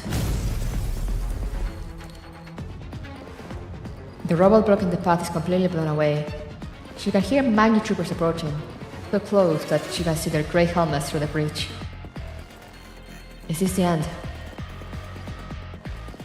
No, not yet. Bullets suddenly fly past her, accurately striking the Mangy troopers in the head. Shocked, Grossa looks back as sees the dolls rushing out of the smoke and running to her side.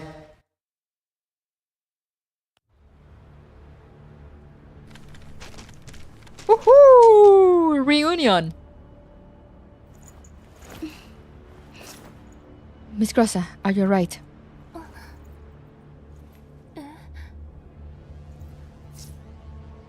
Are you the reinforcements sent by the commander?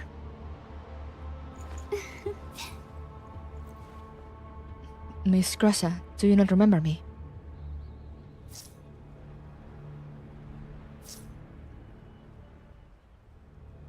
Commander forgot to tell them that Grossa doesn't remember anything from Griffin. Hehe. Yes, I am. Master sent me to help you withdraw. Where are the other dolls? They're behind me, fighting in the streets. They're engaged with the enemy. They need backup. Understood. Miss Aidan, please take Monster Squad and report the other dolls. I'll help evacuate Miss Grossa. Understood. We'll leave the things on this side to you. Please stay still, Miss Grossa. You sustained severe damage to your frame. I'll drag you out of here. I'll drag you out of there. Nemesis, what happened to your cover fire? Departure. Lost and hidden friends. What do you mean you're out of ammo? And now of all times? Get it together already. How dare you run out of ammo while shooting so many bullets? Are there those approaching us from over there? They're fast. Are they enemies? Don't shoot. We're friendlies. Are you those from the Elmo? Yes, we are. We're from Monster Squad. The commander sent us to back you up. We'll be covering your withdrawal. So the commander sent you. But Lyris is still out there. Our teammate will bring her back. Let's take care of the enemies in front of us first, shall we? Sounds great. Time to give those bastards a spanking. A spanking? Krolik? What? She ain't dead! Fucking Mika with their half-second timing or things.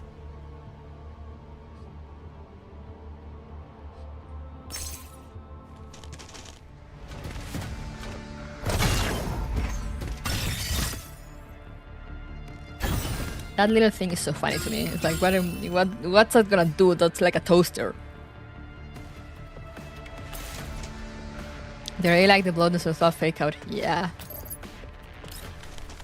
I mean, it is great, but but also it's kind of funny at this point.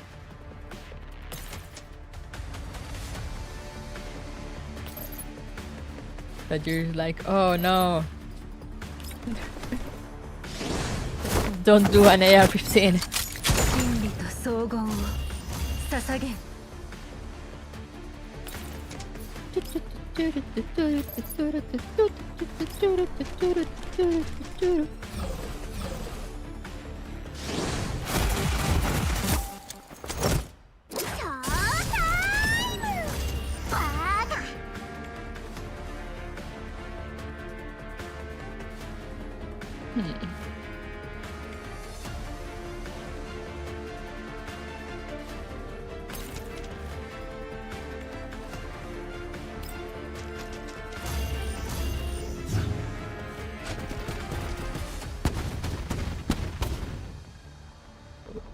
The fuck?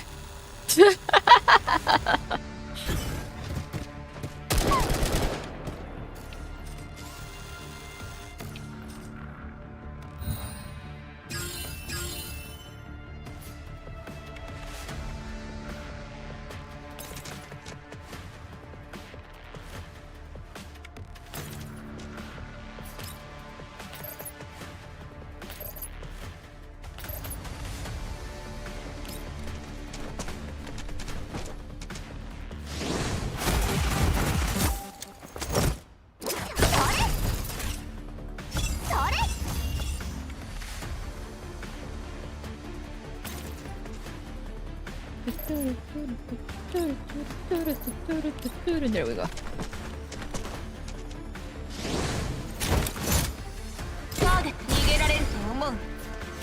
Easy.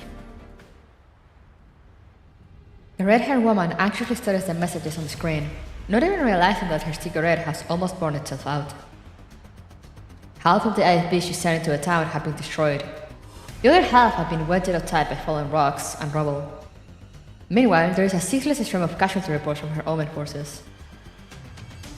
Just now, the dolls that jumped out of that helicopter had completely eliminated any chance she had of wiping out those encircled dolls.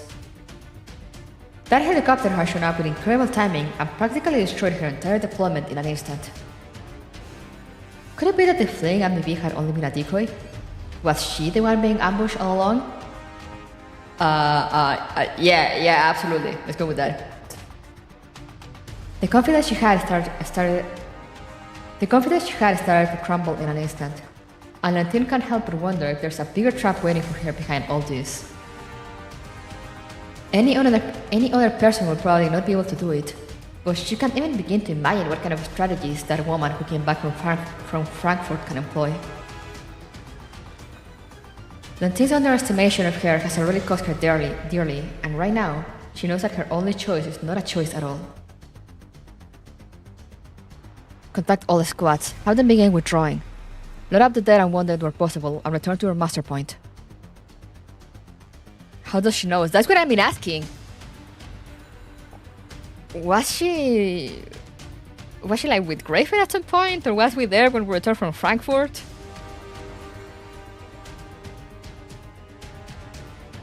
Why is she so mad? Who are you, woman? Do I know you?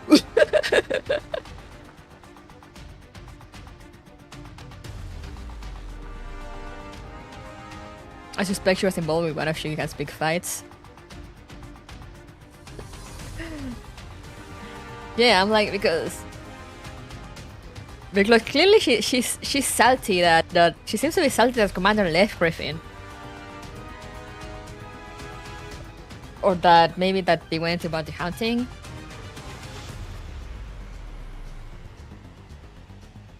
At this point in time, you're a living legend. Everyone probably knows you. Yeah, but she seems to have like a personal thing against us.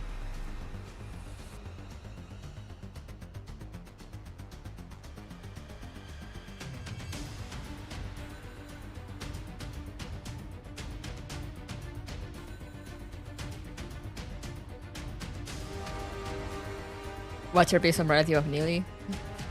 She does have the green eyes.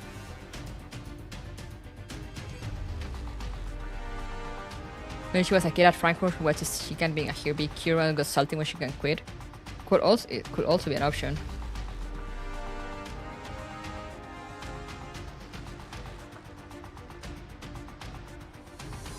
She was one of the guards from the Sun in the recent event. Wait, who?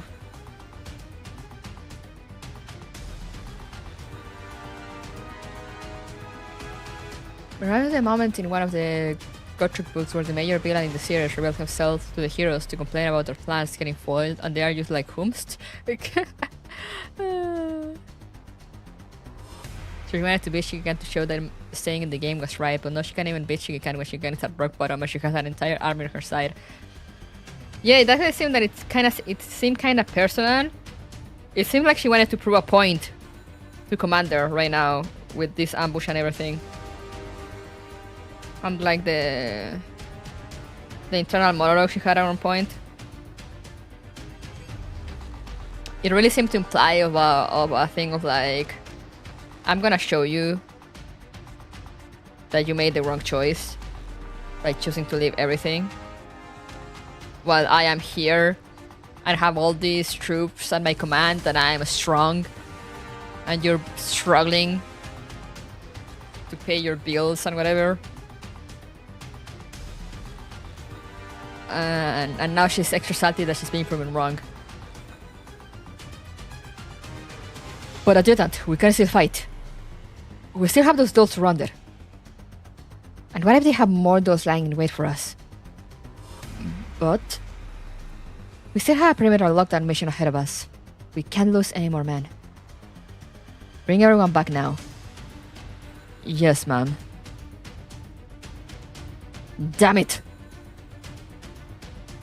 Kenny angrily punches his seat before leaving the IFB. He doesn't look back.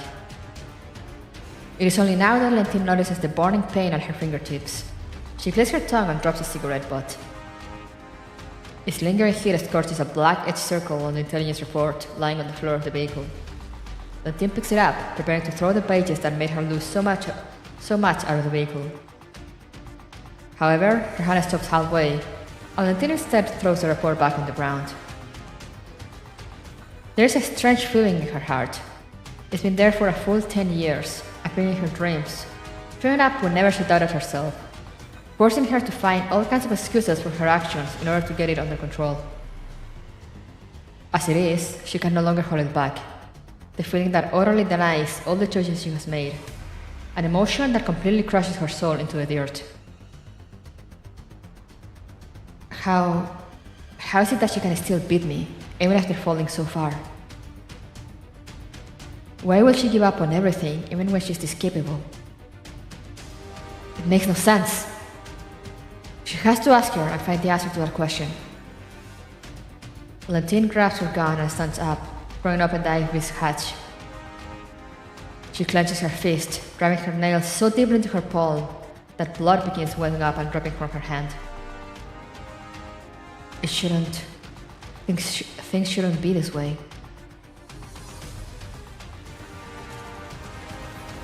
Come on, load up! Monster Squad brings the Elmo dolls to the roof of a nearby building. As the helicopter slowly touches down, I open the hatch so the dolls can rush inside. Diane and the others bring Krolik, Ripley and Nemesis with them into the helicopter, which makes the passenger compartment feel a little cramped. Xiaoxia and Yang reflexively take up positions on the edge of the cabin, guns raised and scanning the surroundings. I love this woman, she's so fucking mad. Yeah! And I'm like, who the fuck are you? Why are you so mad at me? What did I do? I don't even know you.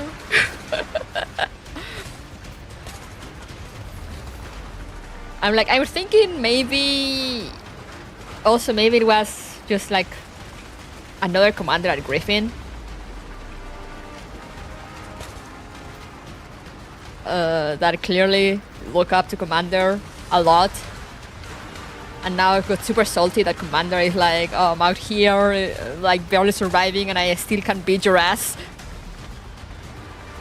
Even though it's sheer luck, but she doesn't know that. But it would be so funny if actually like they meet and Commander is like, who are you? Like, do I know you? It would be like extra funny if it's just one-sided hate.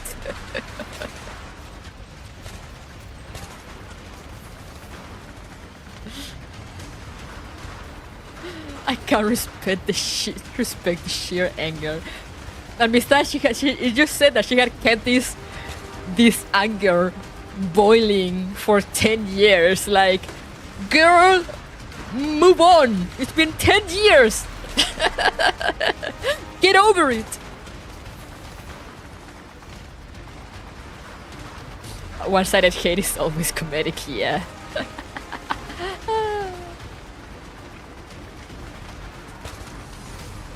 Commander, where did you get all these people from? I found them. They're all friends. Where's Grossa? Miss Teresa said she was helping to evacuate Grossa. I look down, but there's no sign of them. I pick up the handset and hail Santaresi. Santaresi, where are you two? Master, Miss Grossa is badly hurt. The enemy caught up to us and we're trying to hold them off. Find a way to indicate your location. Got it. I hear a magazine change over the transmission. Shortly afterwards, I see a stream of tracer rounds hurtle into the sky. I immediately point in that direction and order the strike crew to dust off. Once we reach the area above the tracers, I can clearly make out Santaresi and Grossa fighting off the enemy from behind cover. Yang and Xiaohui immediately rake the enemy support weapons with gunshots, and the suppressive fire from the distance eases off. Santaresi looks up at the helicopter and takes advantage of the lull in the shooting to grab Grossa and head for the nearest roof. Oh! A pair of missiles fly toward the helicopter, but fortunately Sharkrick has been slowly orbiting the side and dodges them. Diane moves up to the doorway and joins the other dolls in suppressing the source of those rockets. Meanwhile, I get Sharky to rapidly descend and get as close to the building's edge as possible. Just as the helicopter levels out, Santaresi appears on the roof, carrying Grossa. She widens her step and picks up speed, jumping off the roof with Grossa. The two of them slam into the helicopter like a cannonball. Yo, look at Best Tomato, for real.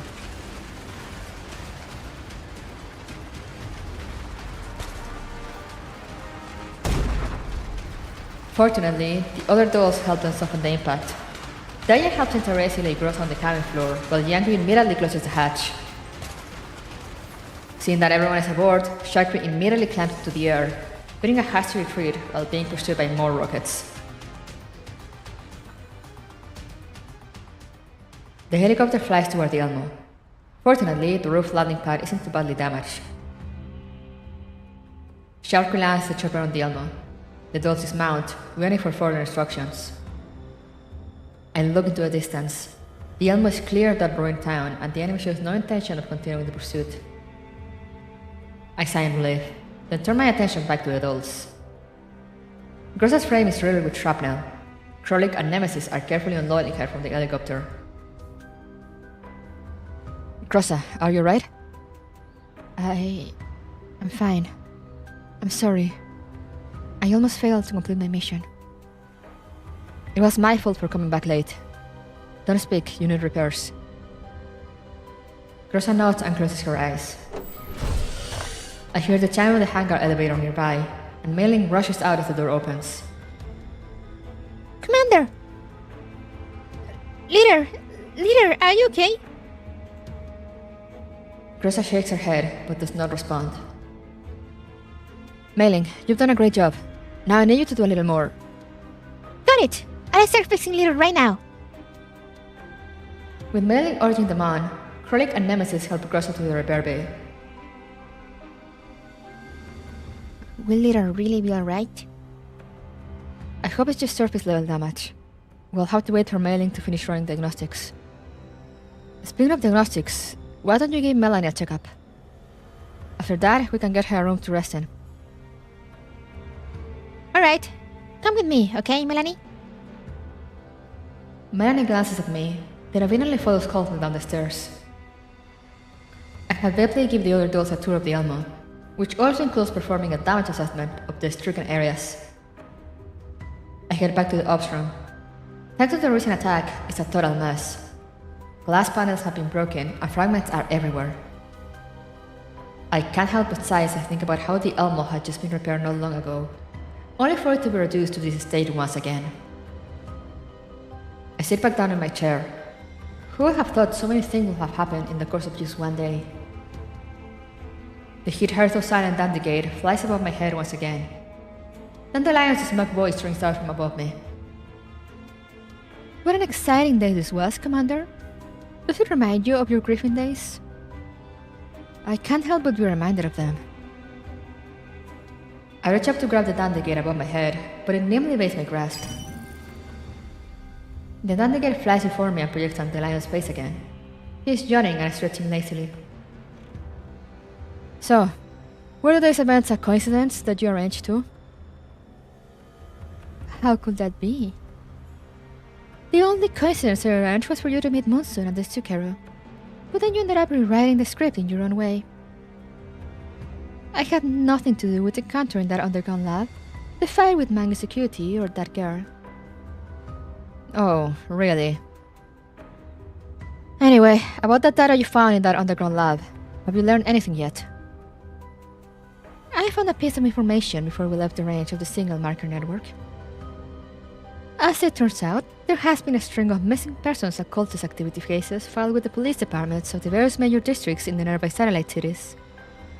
So far, I read through 800 plus reports, over 13,000 pictures, 46 videos, and the material involves over 1,000 people. Right now, I am trying to analyze similarities and sort them to see if I can find any clues. However, the reports are all highly disorganized and there are signs of systematic internal tampering in addition to the confusing information. What? So give me a little more time, okay? It's only been half a day. Even I can't digest all this at once. The rest will just have to wait until my connection to the signal marker network is restored. However,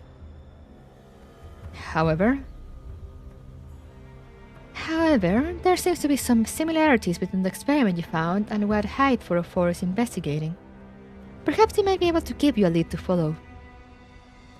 I trust you haven't forgotten them yet. I will never forget my wife.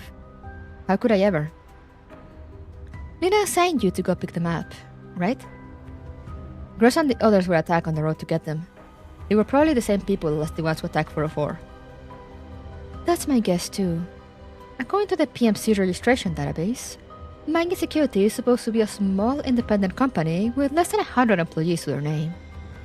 It looked like the Nafa must have messed up really badly if they managed to overlook a company with this level of equipment and manpower. Well, they're calling about this afterwards. However, we've been cut off since just now. We can't contact anyone, be they 404 or Lena. The enemy is smart. They need to destroy the signal markers. However, I doubt it will pose a problem for 404. You mean... I mean something like this. Dandelion points to the ops from Main's terminal. Suddenly, it buzzes with a counter request. I glance at Dandelion, and then I wearily put it through.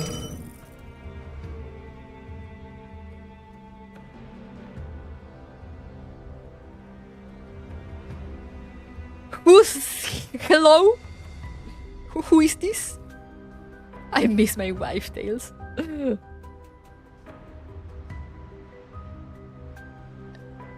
Hey, looks like I finally got through. Kinda sounds like G11 maybe? It sure was hard fixing a signal market with hardware dissolved.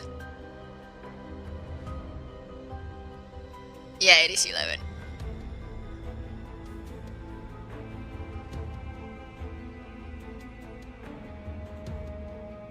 Cookie will have killed me if I didn't fix it. Just thinking about it scares me.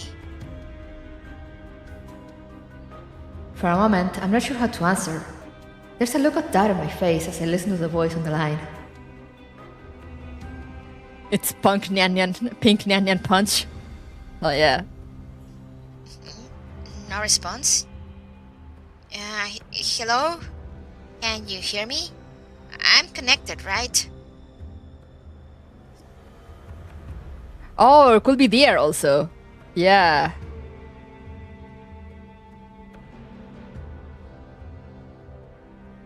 Because he's also very much scared of 416.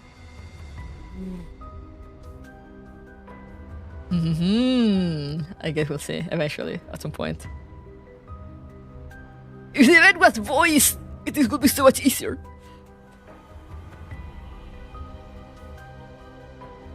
You have forgotten who I am, have you, Commander? Alright, let's see.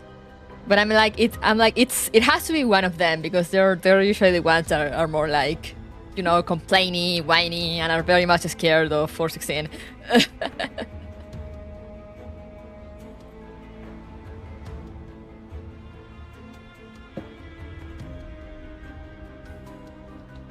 I'm so sad it's not a voice anymore.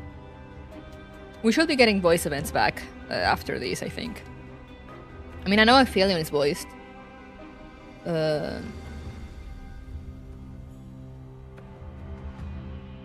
But I know they want to voice character events again. Or I think at least main story relevant character events they want to voice. It's just that, you know, with Diane and Centaresi, they had like the whole rewriting issue and stuff.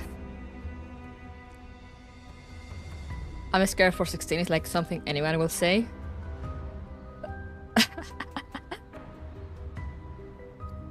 No, but it's the tone in which they say it, you know?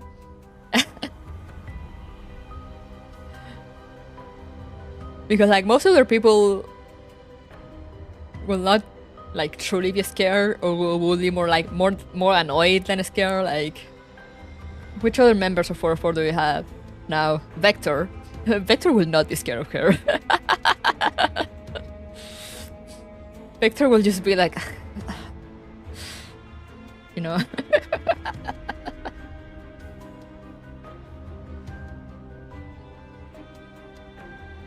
What I want most currently is to replay event stories. Maybe it's already there and I just can't navigate menus properly.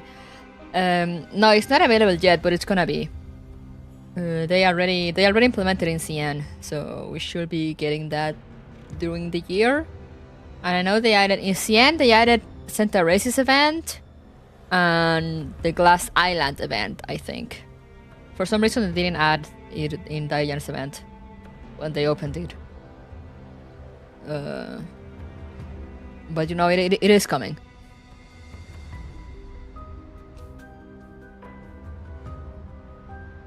There is a brief burst of noise. The video window dissolves into static and then clears up. It is there! But yeah, I just hope they don't take forever to add events to permanent campaign like it doing with Frontline 1.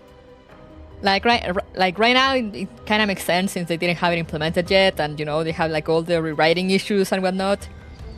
But now that they finally implemented it, I just hope they don't take like a whole ass year or more to start putting like events into permanent mode. There is a man with his back to the camera. He seems to be banging on something. There is a burst of sparks, and then the man throws his wrench aside and slowly turns around. As he does, the man's face is revealed by the cold light of the overhead fluorescent lamps. Wait a minute. Is that you, dear? Deer, I also gotta say, Deer had an insane glow up.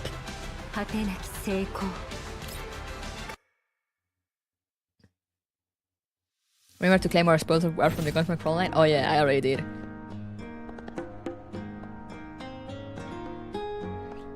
Yeah, Deer had an insane glow up.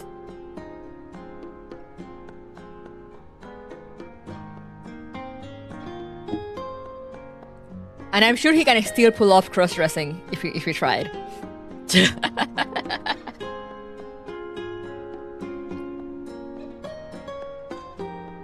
What I wanna know is where is Seer? Is Seer still around? Or did she actually go tired and move on and is living her best life somewhere else?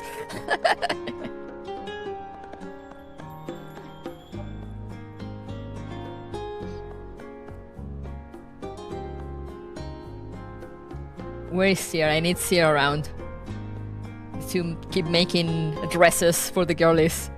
A reminder that Seer was the one making all of 404's outfits.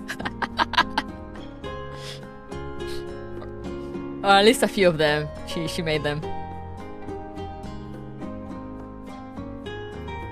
Also, yeah, is Deer still insanely rich, or did he finally move out and is now like just some dude actually struggling? I mean, considering 404 now has like actually like some works for some organization or something, I doubt they're struggling.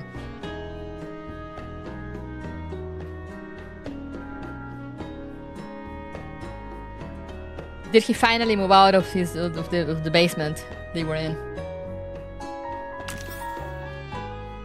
Third generation doll. A third generation doll costs as much as a skyscraper. Works under Kalina. Yeah, I think he works under Kalina now. I'm not entirely sure. I just know that now 404 is not like some underground illegal thing anymore. They're still like kind of special ops or black ops, but you know they actually have like an organization backing them. It's probably, yeah, I think it's probably Kalina, since Kalina was the one contacting Lena and Leva and all of them.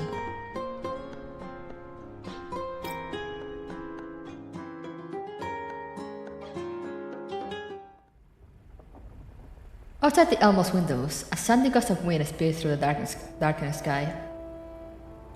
There are no elite corpses here or no sitting monsters. The endless sands are as clean as though nothing had ever happened. The helicopter slowly lands on the Elmo. The dolls open the hatch and jump down from the chopper, while Deer follows behind them as he touches down on the Elmo.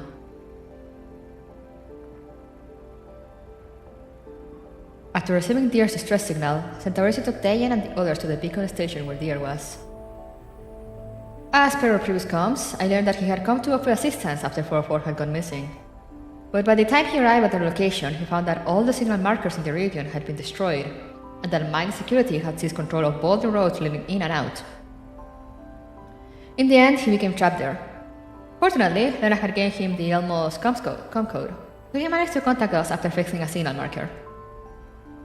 We didn't encounter any enemies at the signal marker. The helicopter returned to the Elmo after taking Deer aboard. The dolls returned to their repair bay to rest, while Deer came to the off-throne. I gave him a kick once over and can't help but feel unfamiliar with his look. He's all grown up! I'm still a fucking nerd. Look at this guy. Look at this fucking guy. Remember he was like a tiny twink 10 years ago? Poverty hit him like a train. From fanboy to fuckboy. He has the Dima jacket, it's true. Interesting choice there, dear.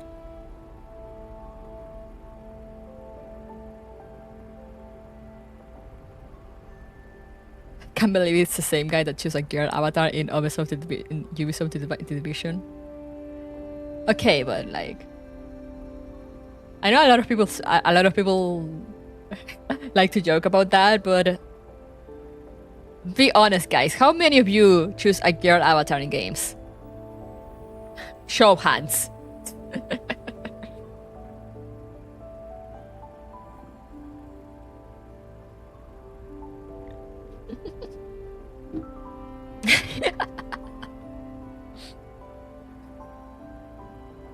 Me, sure how we have been made run quick. Me, sometimes me. Depends if the female protagonist is cute or not.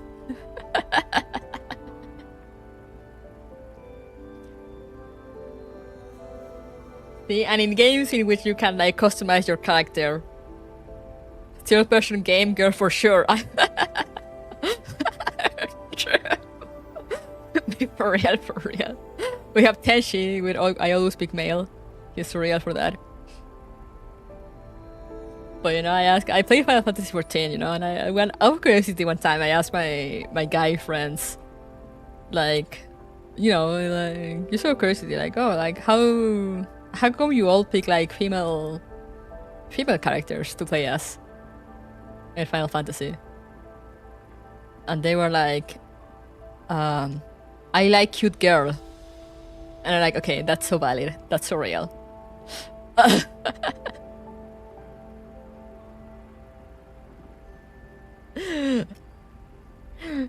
They were like, if I'm gonna be seeing a character through all like hours, infinite hours of gameplay, and I'm gonna be forced to look at their back and look at cutscenes, you know, I'd rather it be a cute girl than some guy. And I was like, okay, you're so real for that. You're so valid.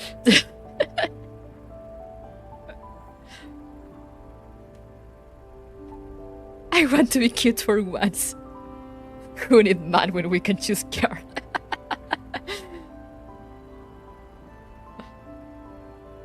Exactly what Doc said. That's the same thing my friends told me. If we're dropping so many hours into a game, we prefer to see a cute girl than a dude.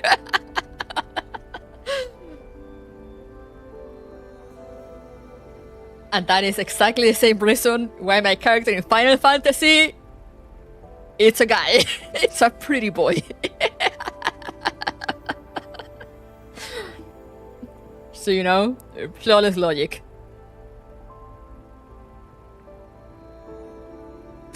Now I'm questioning if I'm straight. Tenshi, maybe you should question the fact that you like to see men for so many hours when you're playing games, you know?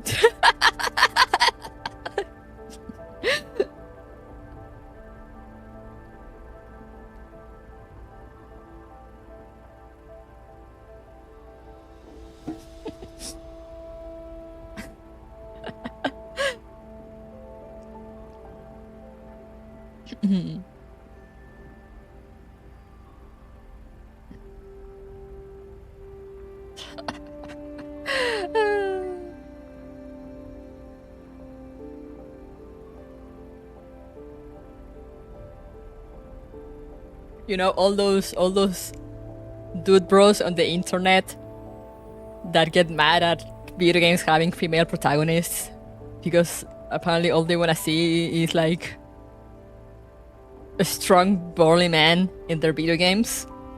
Maybe they should question why there is so much need of constantly saying big burly men in their video games, you know? Maybe they should consider that. Kinda fruity of them. You know what I mean? Depends on the man. A man pancake or a girl pancake is a tough question for real.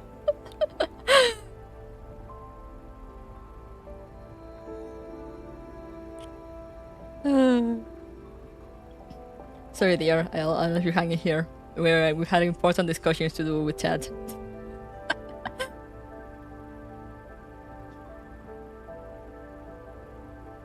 What the fuck do you do with your hair though, dear?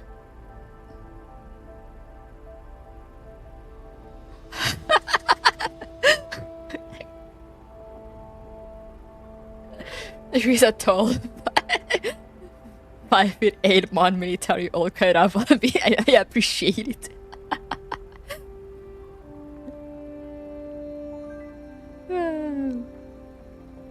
You know, maybe we have more in common than we thought, guys.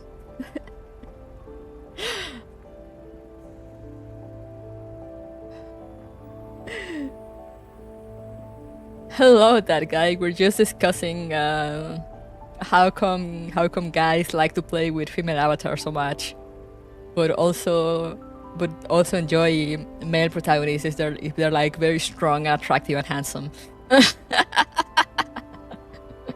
and how that's kind of that. I mean, I don't know. That's kind of pretty, but I mean, it's respectable also.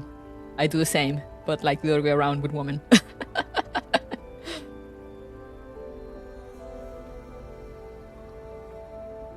Important themes. Is there no taller than us? Maybe. I mean, he might be taller than female commander, but I think male commander. Male commander looks big. Male commander looks like a big guy.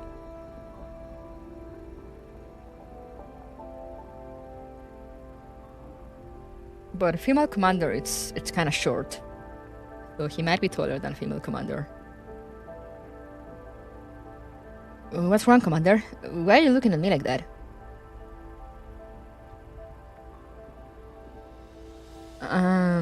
Well, it's been a long time since I last saw you. I didn't expect you to grow up like this.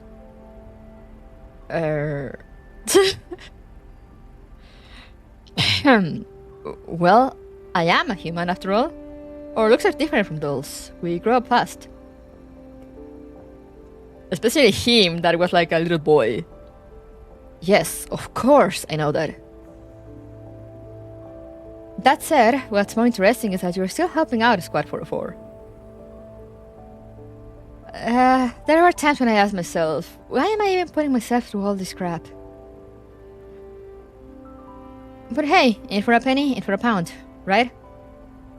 And besides, I heard that the Elmo will be helping them out, and I always wanted to take a look around the Elmo. Is this thing really that interesting? Of course it is. After all, it's a cutting-edge IOP product. The final glory of the NSU's heavy industry. A one-of-a-kind model whose like will never be seen again. Yeah, it sounds pretty awesome. What on earth? Honestly, you don't even know how valuable this thing is, do you, Commander?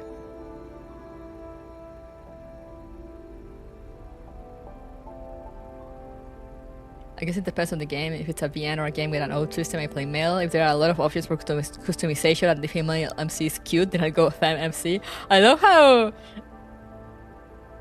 a lot of answer is like, yeah, female avatar have more customization options, or like more better fashion options. And I'm like, listen to these devs, guys who want more fashion in their boys. NSU Neo Soviet Union. Oh, thank you. I had forgotten. I always keep forgetting about like what NSU is for some reason. Yeah, it's the Neo Soviet Union. Male MC gets screwed over by fashion style offshore so much. Listen to your audience, devs. Male players want more fashion in their boy avatars.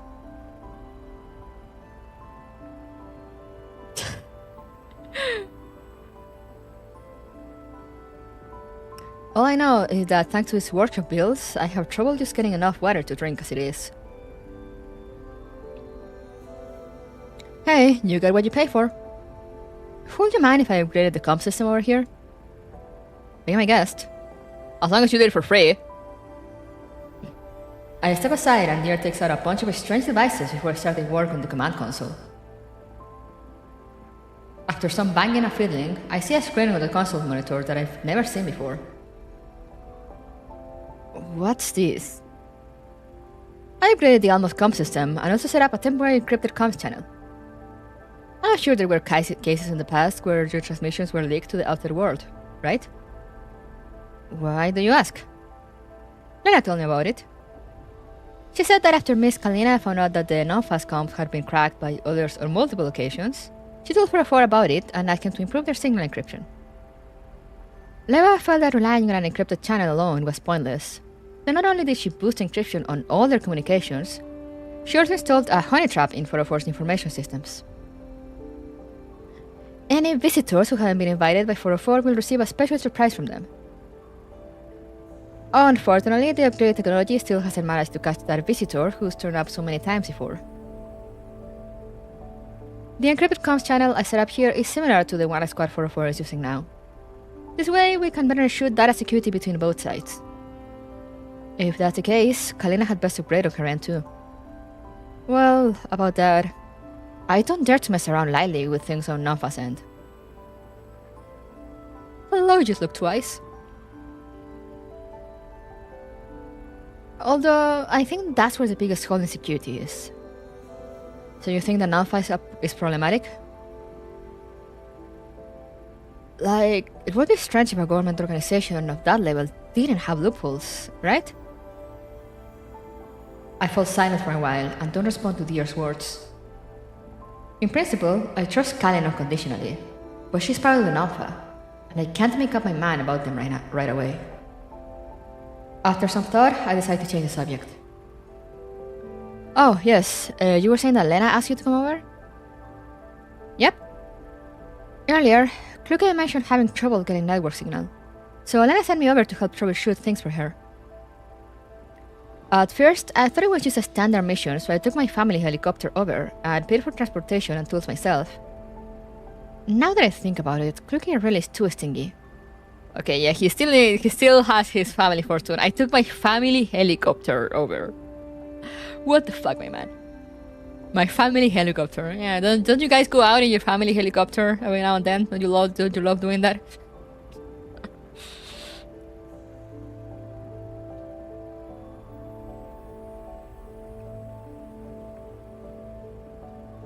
So you entered the yellow zone all by yourself?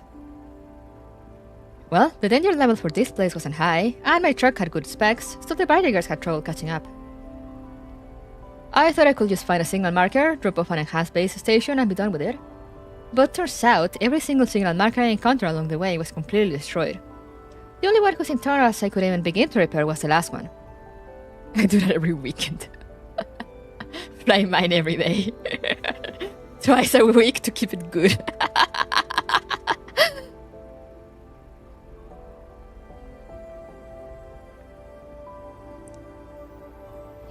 After that, I found out that the way out was completely controlled by Mangi forces. I figured that this should be full of holes first, even if I tried to go back. Luckily I met you, Commander, otherwise I'd have been totally screwed. Saying so, Deer fiddles with the console interface and rescans for new transmission channels.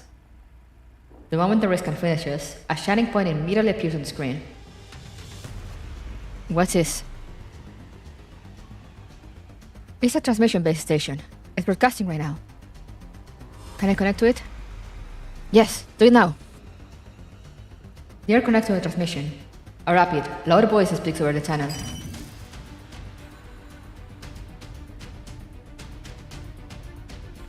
Huh.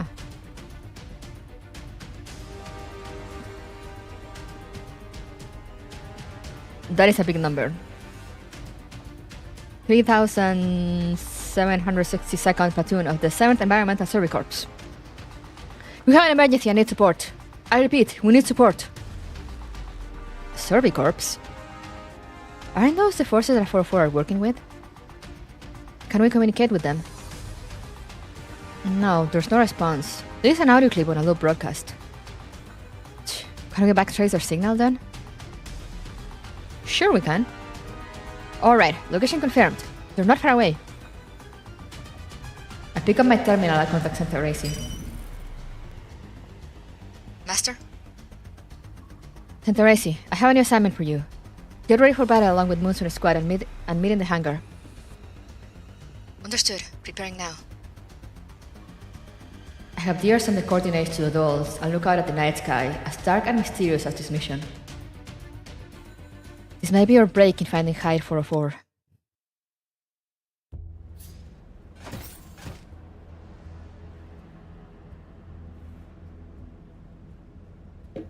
That's a lot of people for surveying alone. Yeah, I'm like, that sounds like a big number.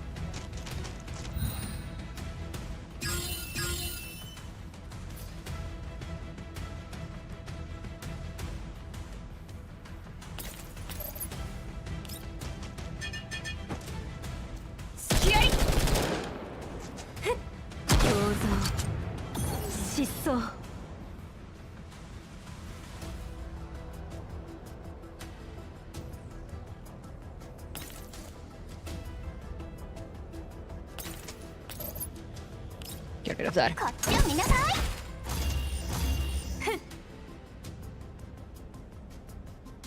You're having trust issues with Springfield, but why?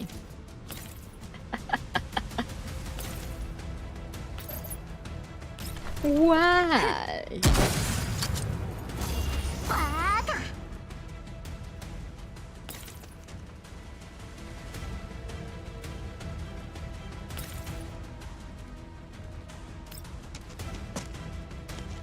Yum.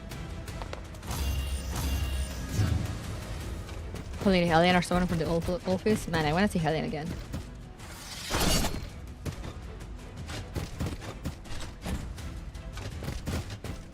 That is a cool ability, I'm not gonna lie.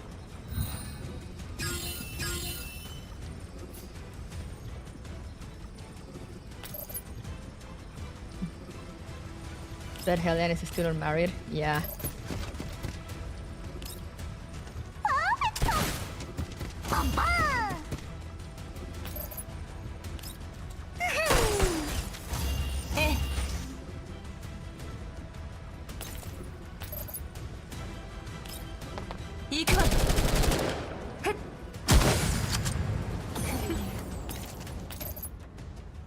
Die.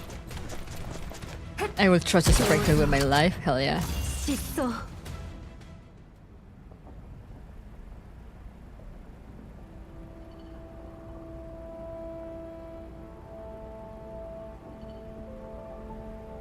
She brought a Griffin chopper when we are supposed to have... We are not supposed to have anything to do with the old office. She... It seems like she bought that though probably from when Griffin dismantled. Because Commander does know that it's very much a 10-year-old helicopter. You know, it's not like modern. It's not like up to modern standards. It's still a 10-year-old helicopter.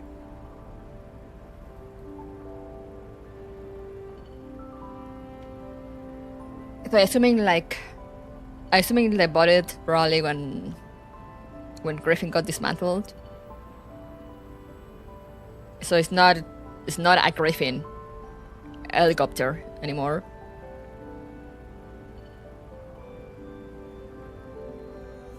It's privately owned, you know.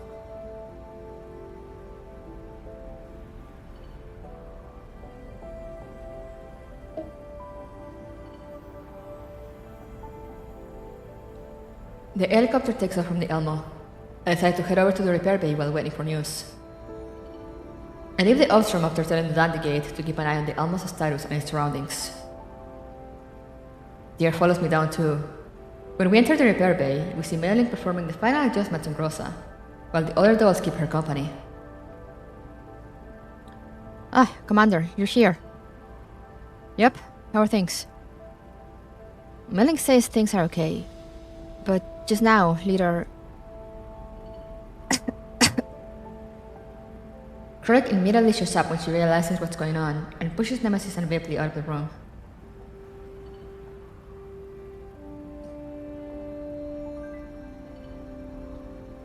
Right, we're going to go check on the rest of the Elmo. You guys have a good chat, Commander. After the dolls leave the room, Rosa sits up on the diagnostics lab. Rosa, are you alright? Commander, I'm fine. Thank you for sending help. Yeah, things were really close out there. Mailing, how is Leader's frame? I was startled when I first saw her. But when I ran my diagnostics, I realized there weren't that many penetrating injuries. Fortunately, most of the wounds were caused by shrapnel. While it caused a certain amount of damage to her limbs, we can fix them with replacement parts.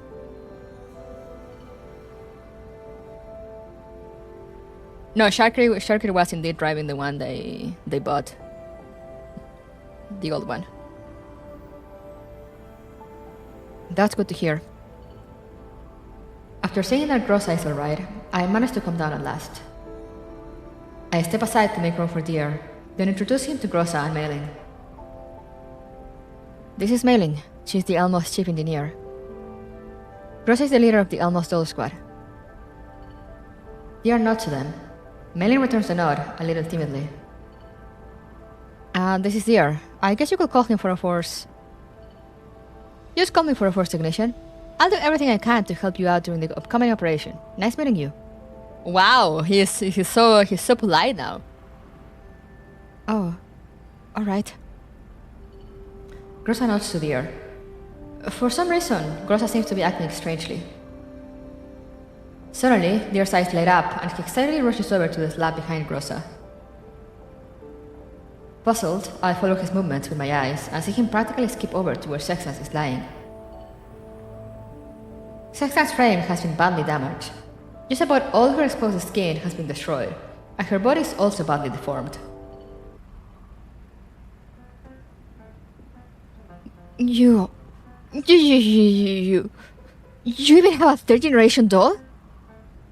You know this is a third gen doll? Of course I do. This is the latest tech developed by the Orlok conglomerate. Even the core collaborator companies who are working on it need to wait in line for 6 months just to look at the relevant files. I can't believe you got us so rich and powerful after not seeing you for so long, Commander. No, I kinda picked her up from the trash. Oh, I just picked her up by accident. By accident? A third generation doll costs as much as a skyscraper. And that's just the financial cost alone. This isn't the sort of problem you can solve with money. Well, it's a long story. We fought her during a previous mission, and then she suddenly showed up near the Elmo. We dragged her on board after we smacked her around for a bit. To think you actually managed to beat a monster of that level. Looks like you've been lying about your combat strength, Commander. Well, not really. There seemed to be something wrong with her when we ran into her. Both her perceptions and memories were confused. Maybe you could help me take a look at her?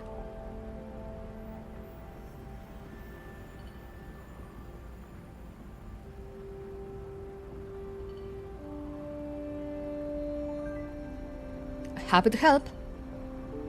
Still, in her current state, well, the materials for repairing her will cost an astronomical sum. I cough to hide my awkwardness. Is there a cheap way to do it? Cost aside, the main problem is that my understanding of third generation dolls is surface level at best. Frankly speaking, I don't have much confidence in doing it. Well, you got a chance now.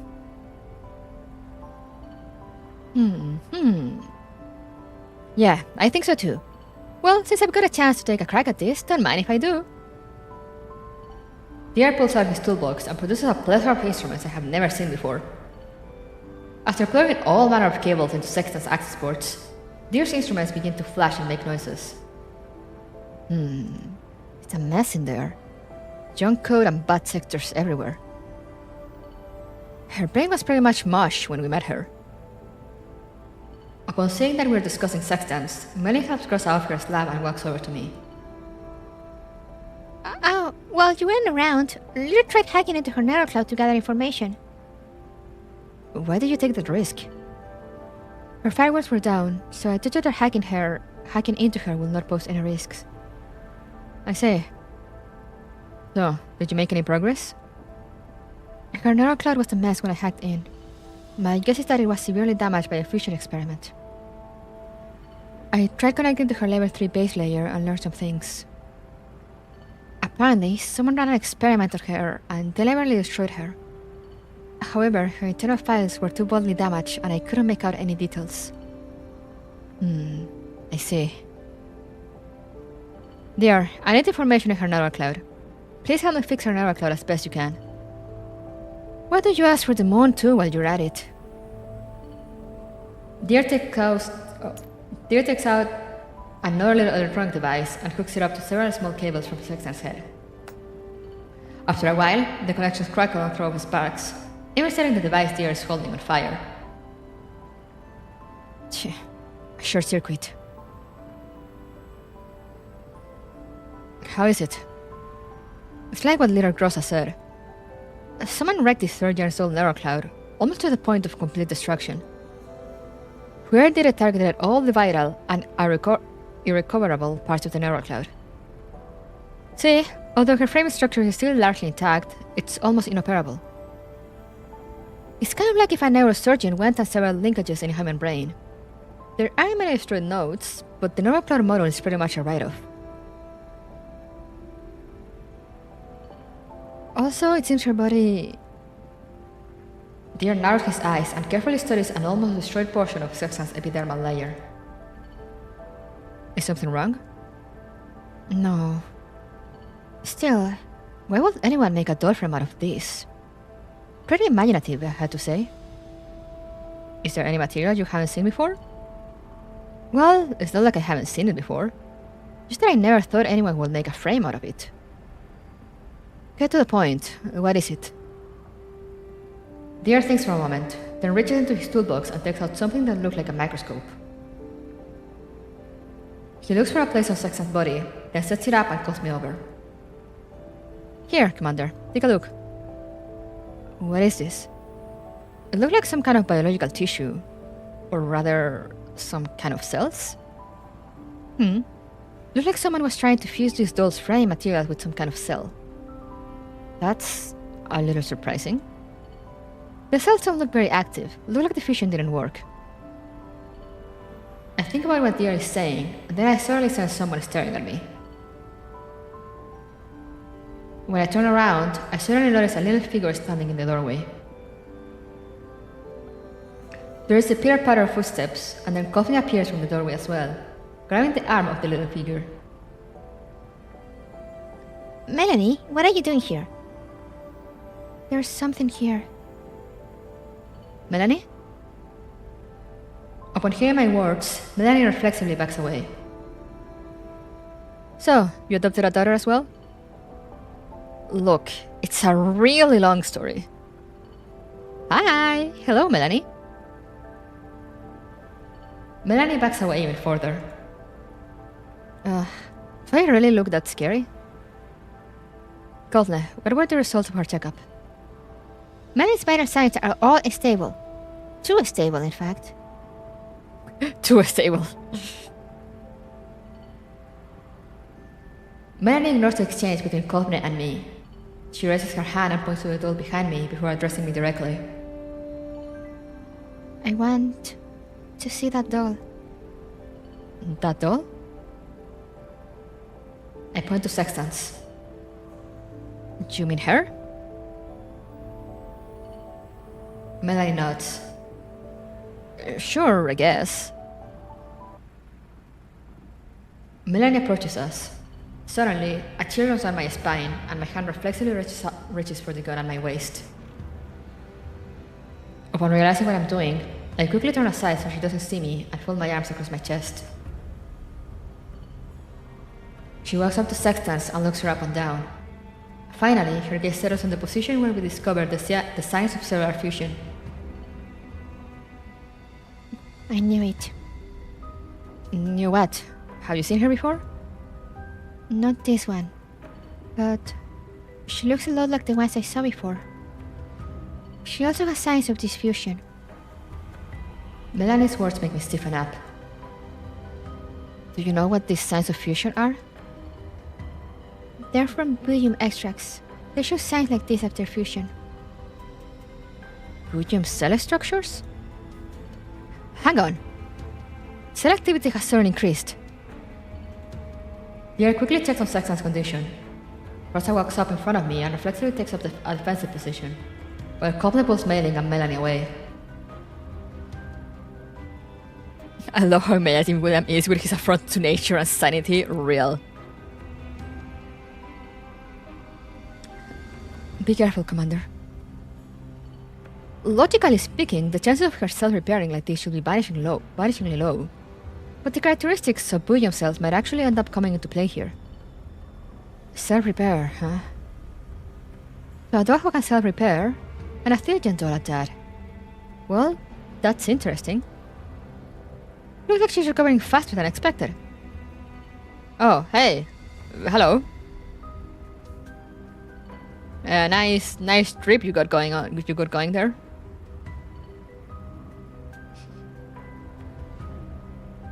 Her Nara cloud is rebooting. Wait, she's even rebooting? We might... aren't we in trouble?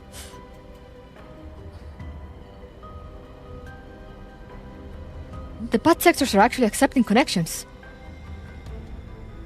Dira stares incredulously at the instruments he's holding, while Grossa warily raises her gun and points it at Sextans while shouting to Golfne.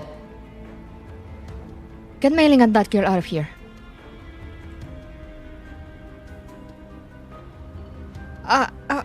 Okay. Golfne drags Mailing and Melanie outside. Melanie keeps looking back as she goes. After Golfne closes the door behind her, I'll return my attention to Sextans. Can you repair her NeuroCloud backup logs while we're at it? I'm doing it right now. Reboot. Successful. Local NeuroCloud backup. Activated. Backup failed. Reboot. Successful. Local NeuroCloud backup. Activated. Now connecting to remote database. Remote database connection. Failed. Rebooting in local mode. System online. Now loading affiliation data. Affiliation ID. Failed. Does it mean we can just hack her and now it's like, woohoo, we found a Theurgian doll just lying in the trash and now she works for us. Yay!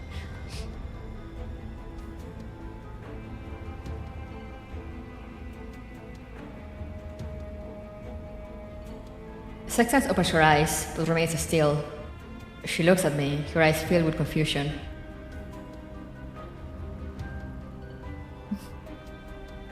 Now we gotta knock assignments on board.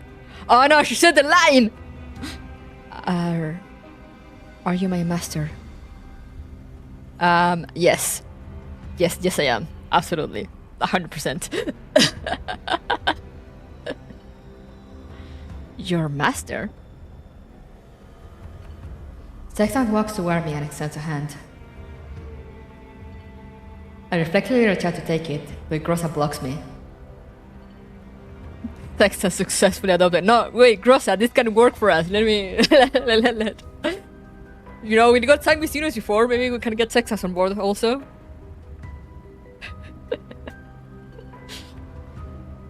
Commander, she poses a huge threat. You must lower your guard. Pierre quickly works on his instruments, and then he suddenly chuckles.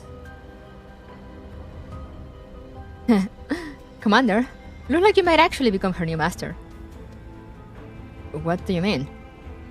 Well, her affiliation and authorization data have been completely cleared out, and her systems are back to their default state.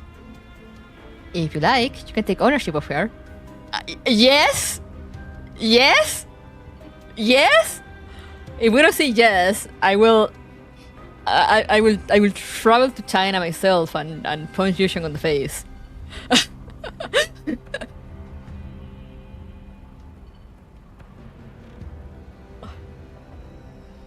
Does that mean anything? Of course it does.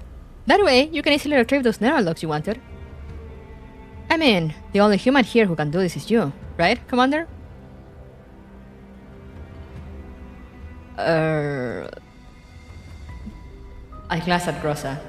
She doesn't look at me. Her gun is still trained as Sextans. If you relay your mission, then you should assume ownership of her. Oh. I nod, and Deer immediately begins tapping away on his touchscreen. Sexton's eyes briefly flash. Soon, Deer puts his instruments down and confidently addresses me. Done. She won't regard you guys as enemies anymore, and her neural cloud is reconstructing itself. Also, I found something neat. Something neat? She has an IFF key in her database. Do you know what that means? Are you saying that anything the key regards as a friendly is actually an enemy to us? Ah. Aha. That's right. See, all the combat logs from nearby have been transmitted to her neural cloud. My guess is that these friendly coordinates show the movements of Mangi security forces. There's no other PMC with so many guys in this shitty part of the Yellow Zone. So the Thirjan dolls are also linked to Mangi security. I mean, that much is obvious, right? Thirjan dolls were the product of the conglomerate to begin with. Yeah. So, if we have a more precise location for Height 404, we can use Sextans to backtrace them through Mangi security positions. I nod, then my terminal suddenly rings. A Sextans successfully adopted!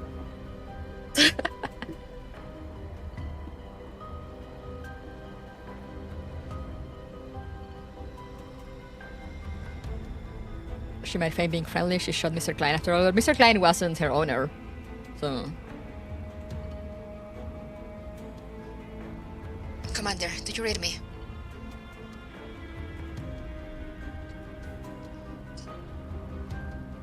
Loud and clear. Go ahead. We found the coordinates, and we're into a small detachment of Mangi security personnel. They were few in number, and we have already eliminated them. We found a couple of Corps troopers during the firefight. One perished, and the other is very badly wounded. Can you send him back to the Elm for treatment? His wounds are severe, and we cannot move him easily. Miss Diane is administering first aid, but... Diane, what is the trooper's condition? His bleeding isn't stopping. At this rate, he won't last long. Are you dolls? Let me speak with your commander. Master, he... Pass him in. Will do. We're from... 3762nd Platoon of the 7th Environmental Survey Corps. We're bounty hunters who are passing by and pick up your distress signal. Can you tell me what happened to you? Thank you. While carrying out our mission, we encountered many elites and enemies from an unknown faction. They destroyed all the signal markers nearby. I knew it. While we were setting up a signal-based station, we were attacked by mercenaries from Mangi security. Our mission can't end with us, for the sake of our brothers. Please stay still. You're in critical condition. Right now, I am conscripting your dolls in the name of the 7 Survey Corps. Please head to our position. Head to our position and provide backup. Our main force has been surrounded. If you help, I'm sure the First Sergeant will reward you well. Understood. We will help you. Thank you. Hang in there. Don't give up. Remember, you promised. Commander, he's not breathing. Santaresi, please bury them. Let them rest in peace. Also, bring their dog tags back to the Elmo. Alright. Damn, okay.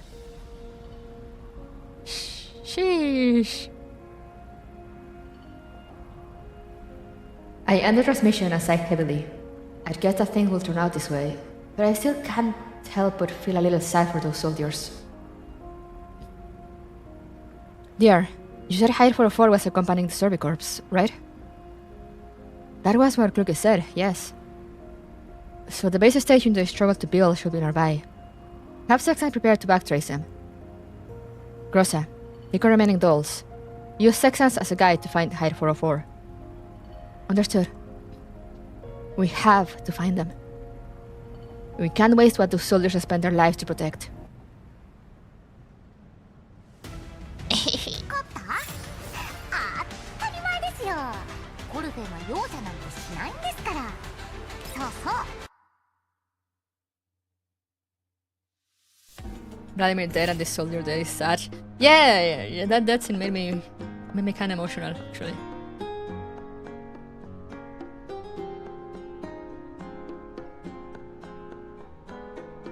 I sure do, yeah.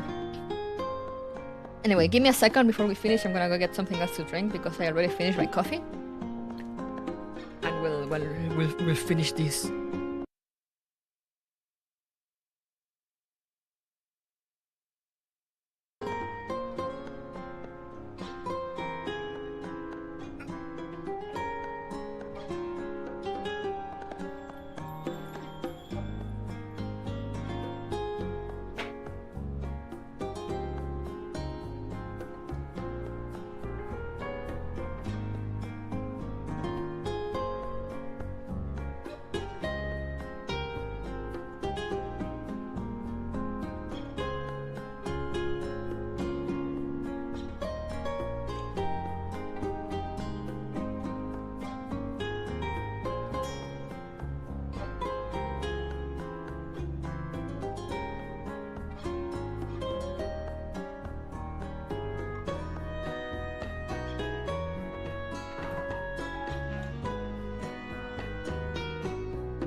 Man, I mixed Sanctuary. When are we getting Sanctuary back? Please. Please, Nika, I need my ringleaders back. Even if they're down to like being regular dolls now. I need them back. Please. Please. Signal decryption. The most important thing now is to rebuild relationships. Wait, what's this? Oh, hey!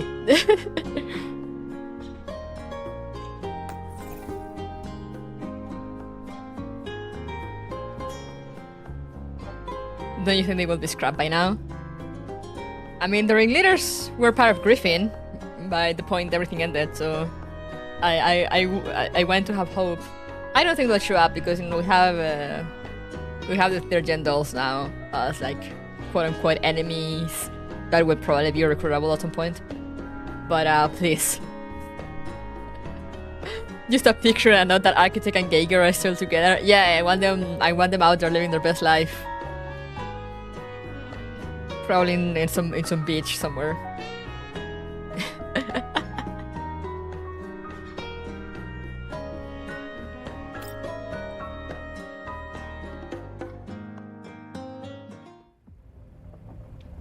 We hurry back to the ops room. Deer heads to the comms hub and begins connecting to the equipment.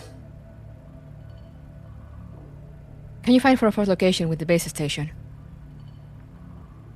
I'm trying, but my guess is that it's not too likely. The base station might be mil-spec hardware, but Mangi Security already knows it exists. So in addition to sending people to destroy it, they'll increase their efforts in jamming its signal.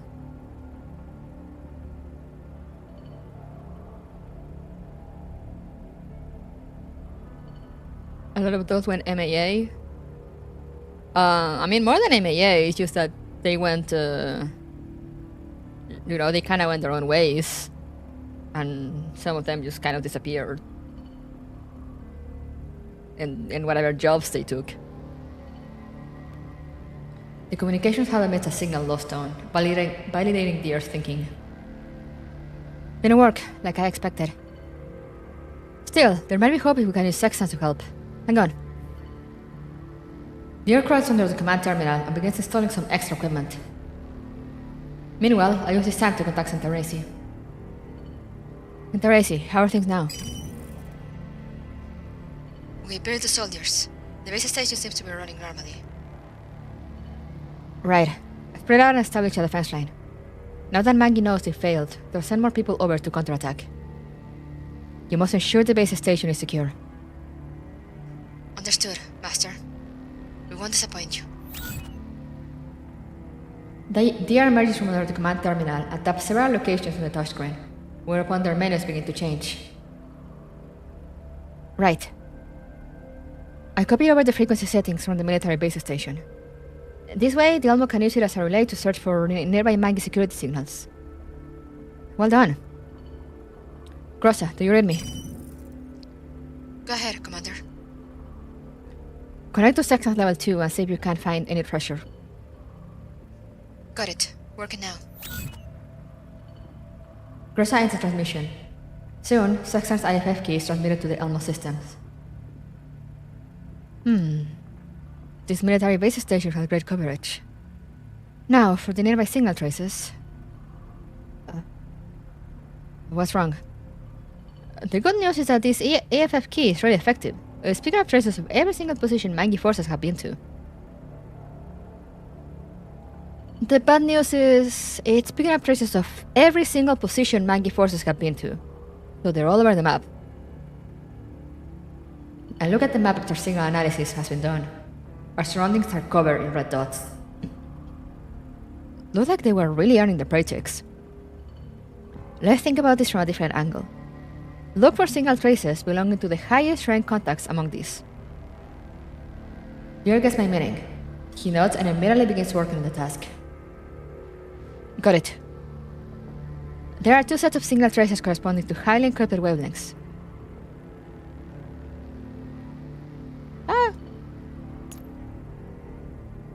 The first was active between half a month and 1 day ago, while the other suddenly appeared a day ago. Looks like we found them. Can we try to pinpoint the signal location? One moment. Nope. Looks like they're using a different communications network from the rest of Mangi security. We can't obtain their exact location with Sextans permissions. However, if we can use Sextans permissions to connect to that network and crack their firewall, we might be able to see their location. That said, it'll probably take a full day to crack it with the almost current equipment. Well, we'll just start by trying to crack it. The air begins its work. Like I said, the progress bar on the monitor is crawling along. I sink into thought. Then I suddenly think of something and look toward the Dandy Gate. Say, Dandelion, isn't cracking your forte? You're terrible, Commander. You only want me for my cryptanalysis. It's enough to make me cry. I'm sorry. Can you help us out? Well, like that boy said, the Almo system does support cracking. As for me, my processing power is limited to that of this tiny Dandy Gate. Have you forgotten that all the signal markers are destroyed and my connection to the outside world has been severed? Commander, look at this! The suddenly exclaims and I look at the command terminal screen. The position signal security level has suddenly fallen. The RPG is tapping on the screen before I can tell him to.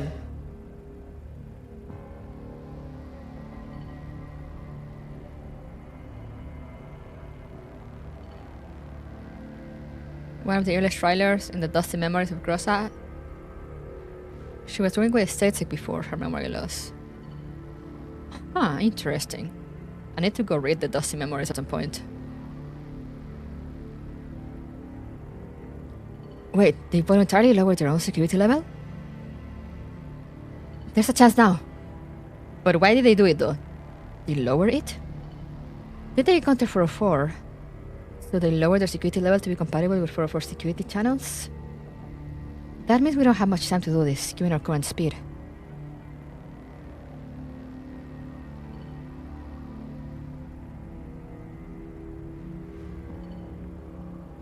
The progress bar visible picks up a speed, but the estimated completion time shows that the operation will take close to an hour to finish. Damn it, we're still too slow. The dandy guy flies up to the screen and its mono eye flashes. Then, Dandelion plays her image and smiles smugly as she speaks to me.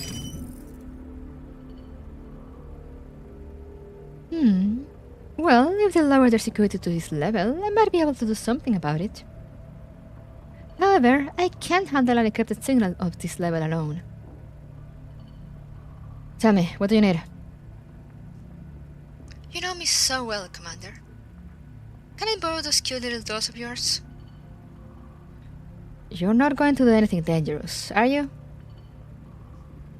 Relax, I'll return them all in one piece after I'm done. I'll set myself up as the relay, so even if the offensive bar is trigger, I'll be the only one melted down. Well, have I allayed your concerns? I ate the dandelion dubiously and then contact Rosa. Soon, processing power reaches the command system. The dandelion perches up on the command terminal and begins to work. Looked like there were offensive barriers after all. Time for me to show what I can do. Go, Dandem.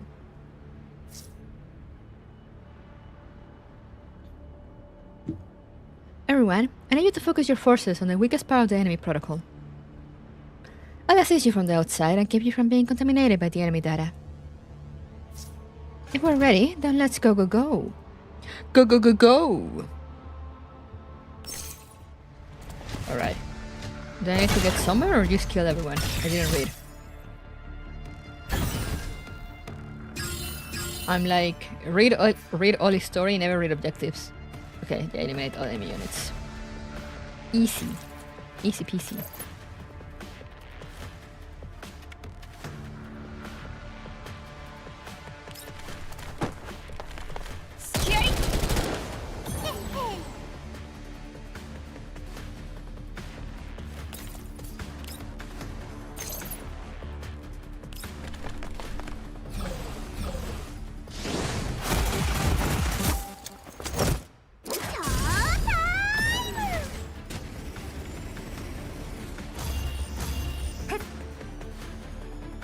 How dare you try to run away?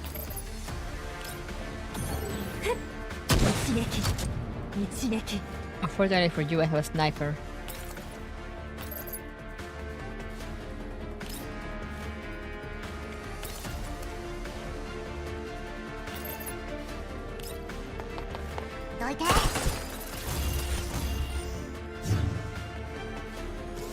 I can't finish reading this stuff, so start when I need to stop and cry after each one.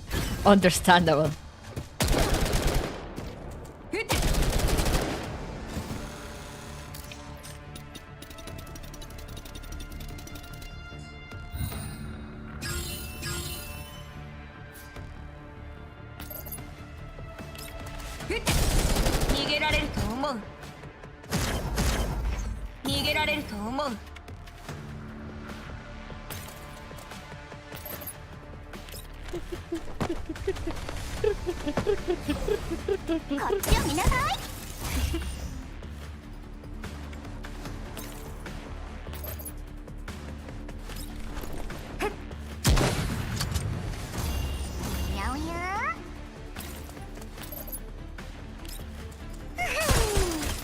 I've said this before, but I love how the sniper just resonates, just echoes.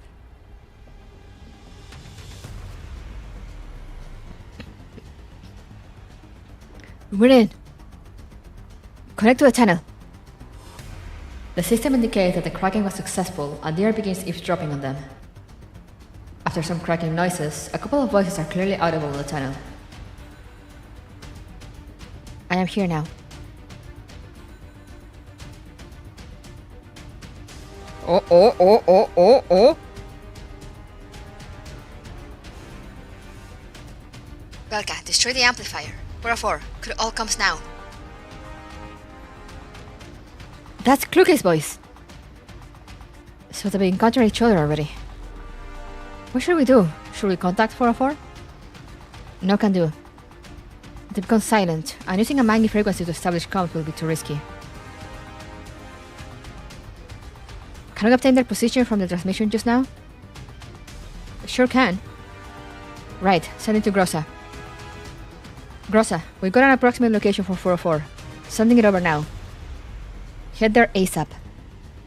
Also, take Sextans with you. Use her to correct your course along the way.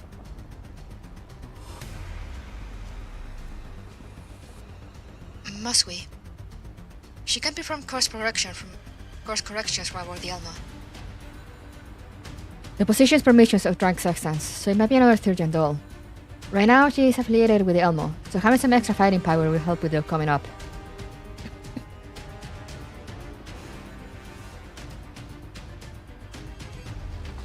Understood.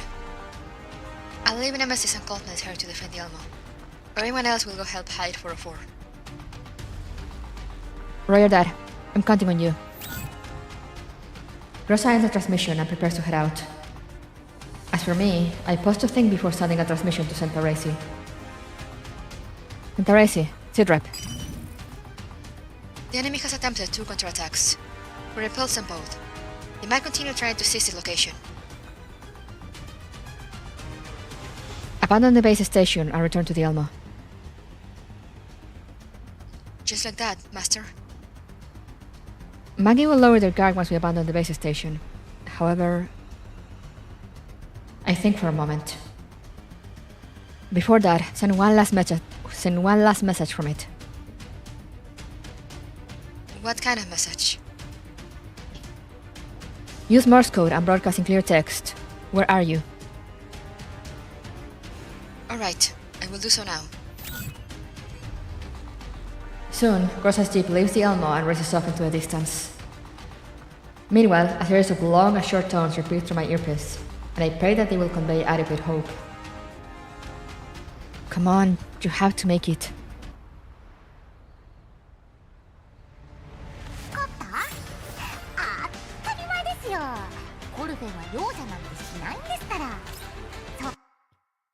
And it just ends like that. Fucking make her.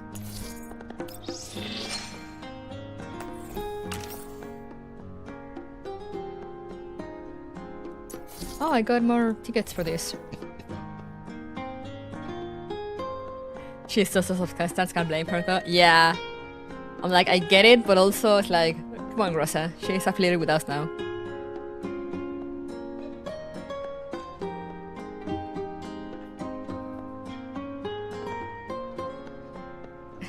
Good night, Ekanarad. Yeah, no, I know it's pretty late for some, so if you need to run, go ahead. Woohoo! My mini game.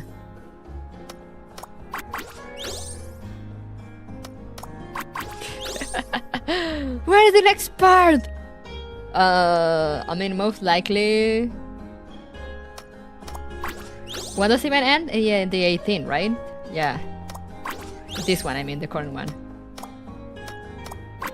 So, you know, probably around then. March 18. When their leaders join us, they weren't well received either. It's true.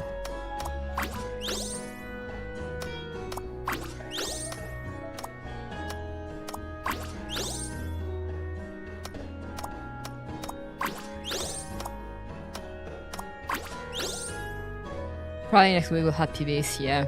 The Clue storm is coming. She approaches.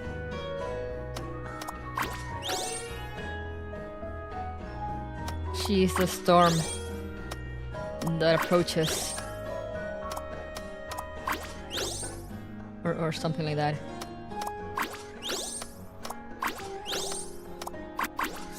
Woohoo!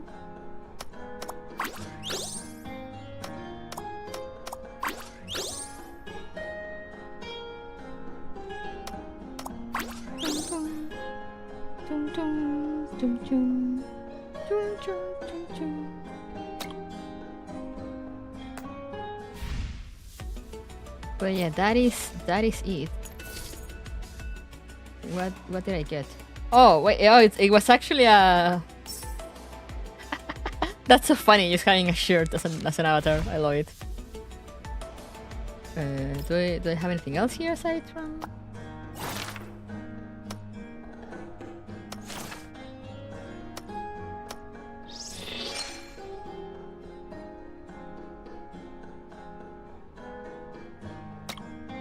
No, I don't think I do.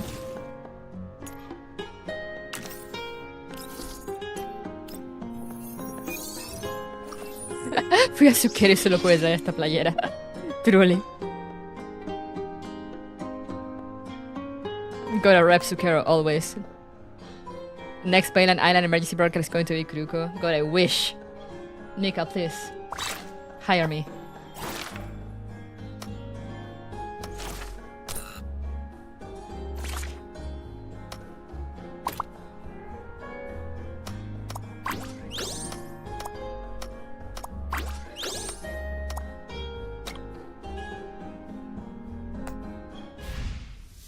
Hire me, please.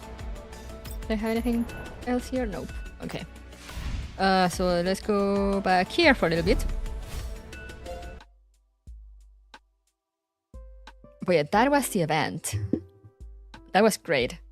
No, it's funny. It's funny for me that that they just kind of ended like that, you know, because it doesn't really feel like it has like a closing scene. It just kind of ends. I will in this fact suggest Kuro SVA. Kuro has a calming voice which fits the diner gate. Oh, thank you. Millennium is after for 16 if we are sticking to the schedule. Yeah, when it comes to major events, the dolls tied to it, we should get them in that order, which means we're getting Kluke and Mekti. It was indeed peak, it was.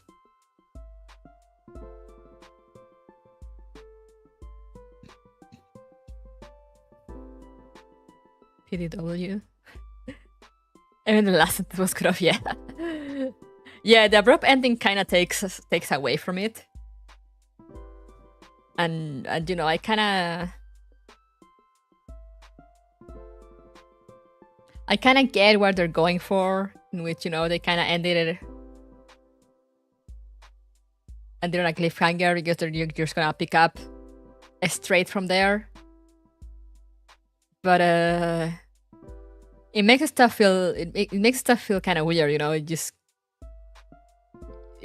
I don't know. It kind of kills the momentum because it's just like you're running, and then it just kind of ends. It might be more because of the rewriting, yeah.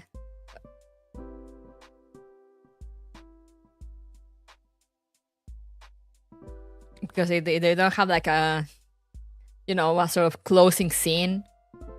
Because I mean, in Frontline 1, they end with cliffhangers all the time, but they still like have like proper closing scenes. Even though, you know, they still end on a cliffhanger, but it's like a proper ending scene, even if it's a cliffhanger. And here it just ends. So, you know, you're expecting to continue reading, and there's no more, and it's like, oh. For a writing, it's not that bad. I'll give it a 7. I mean, yeah, no, it is pretty good. Like, it was great. It's just, I feel like the just random abrupt ending kind of takes away from it.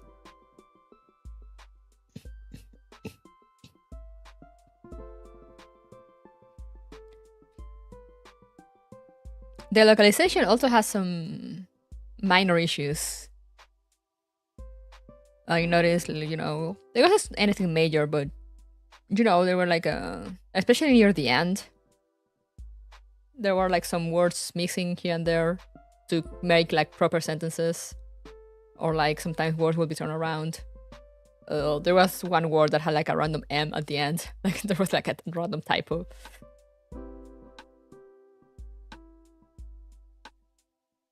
But like, yeah, I loved it.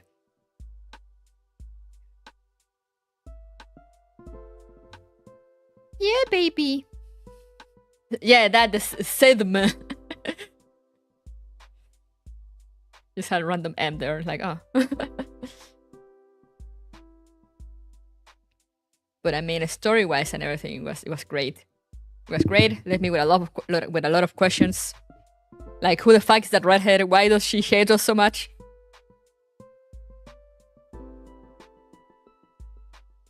And we're starting to get reunited with our girlies. Alright, baby, right. She's just as soon. There's a video on YouTube where he sings an idol song blasting on a speaker as effect with the Sharkcopter CG. That's great.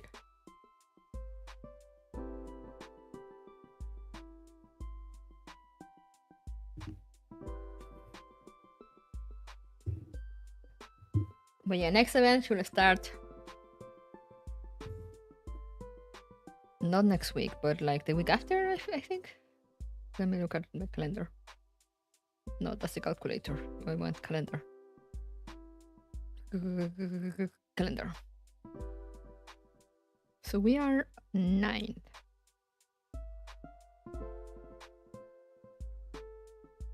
Because yeah, this event ends on the 18th, right? So that's when the other event should start. So will be the week after the next.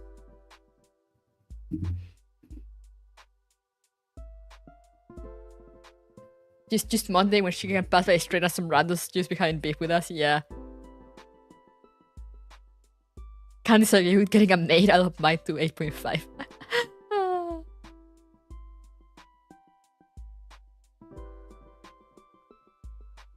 Really love the Goodbye Commander chapter, love mine, stuff like that. Yeah, that was crazy. Does it end on anything or only for the shop?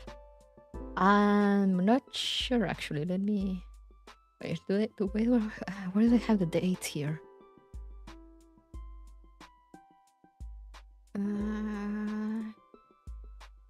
Here on the event thingy. And yeah, like DeFi showed up, kind of. Zucchero Café.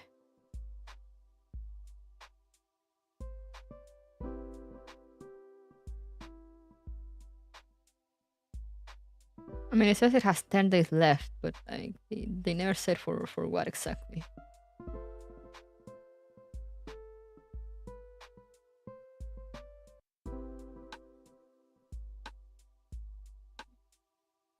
Does it say how many days left for the story?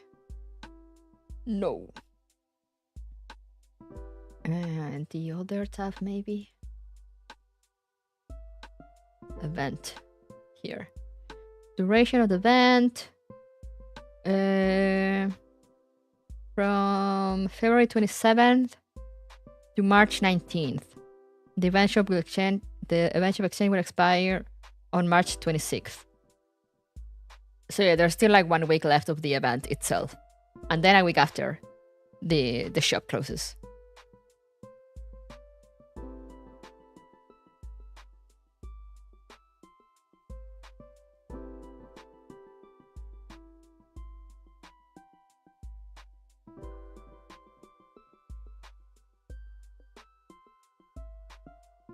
And after that, we should be getting the next event.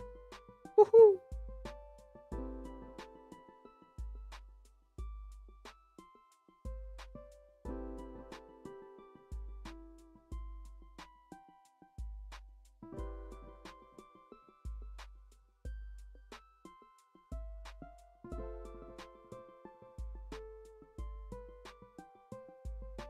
still can't confirm if it's DeFi though. I mean, it's like, yeah, 90%. 99% possibility it's DeFi. Like, who else could it be? It sounded like they had like the wolf call ID. And we already know DeFi is coming, so.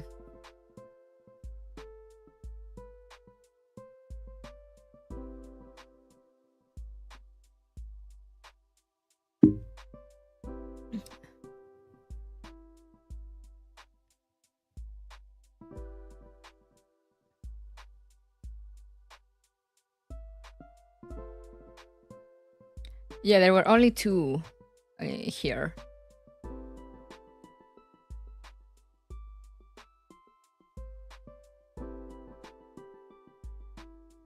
The ones we're getting, the ones releasing in CN as playable are 15 and 94.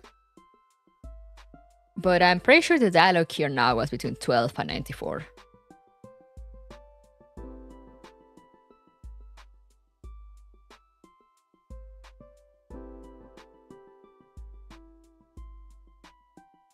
But like, who knows what the fact 12 is doing right now?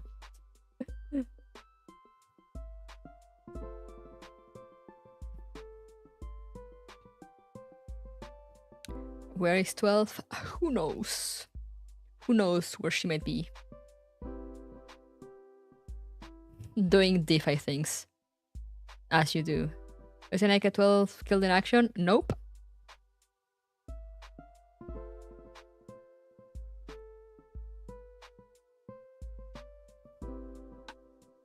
Not so far, at least.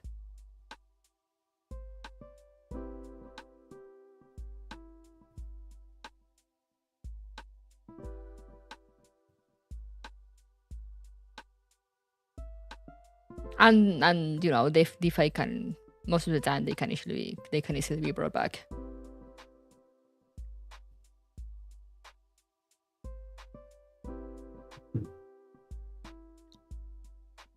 They are state sec after all, so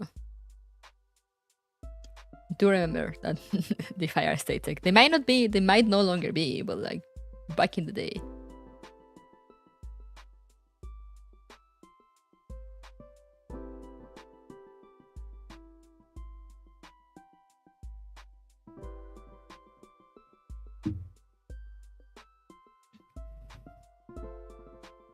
State sec or quote unquote state sec?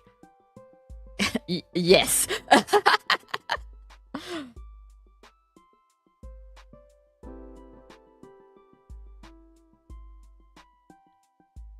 I mean, they were at state sec back in the day. I don't think they'll be affiliated with it anymore, considering everything that happened. But I don't think they have anything to do with the quote unquote estate sec that M16 is affiliated with.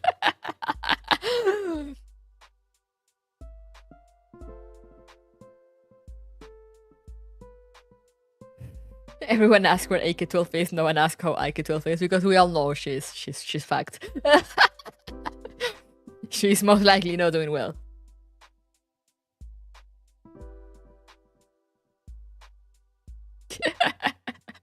The troll. Fucking M16. Like, M16, how do you know all this?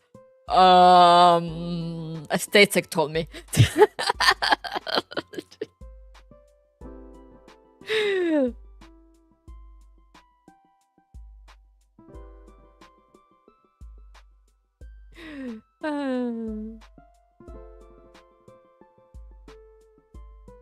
That was so funny though. M16, do you know all these things to state sec? Yeah, absolutely.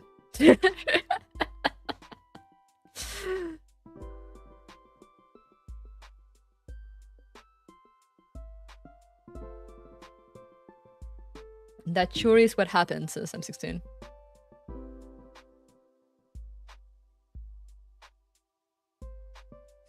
Maybe state sec is like, whomst? It came to me in a dream from a state sec.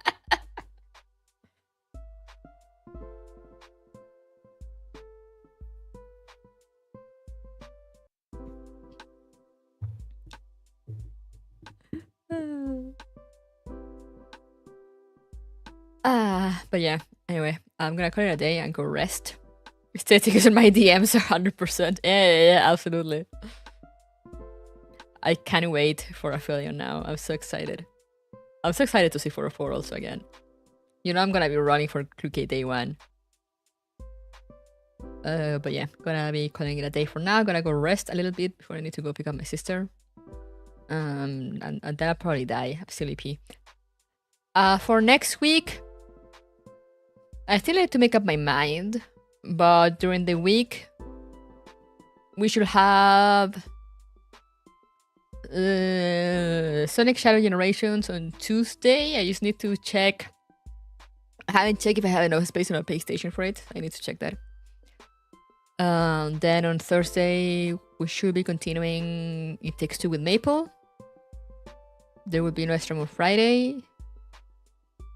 Then on Saturday, I might not stream Saturday morning, but maybe I stream Saturday night. I need to double check. It's just because my sister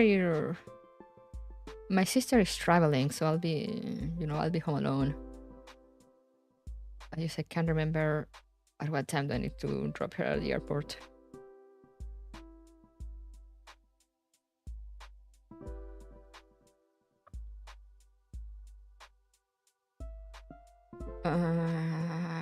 She leaves at night.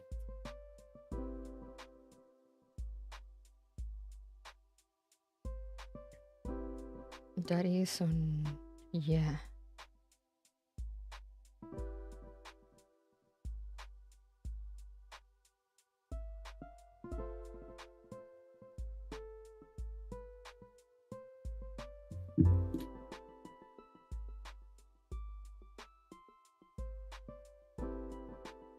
For 16 marriage and 416. I should. Chapter 9 is starting next week. No, not next week. Because it's gonna drop the week after. But yeah, when it drops, yeah, absolutely.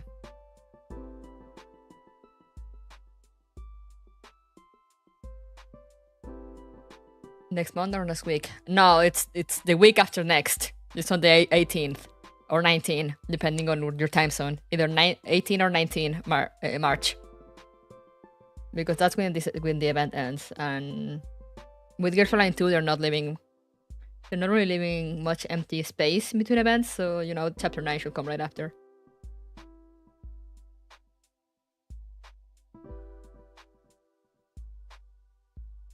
So yeah, on that weekend, we'll do...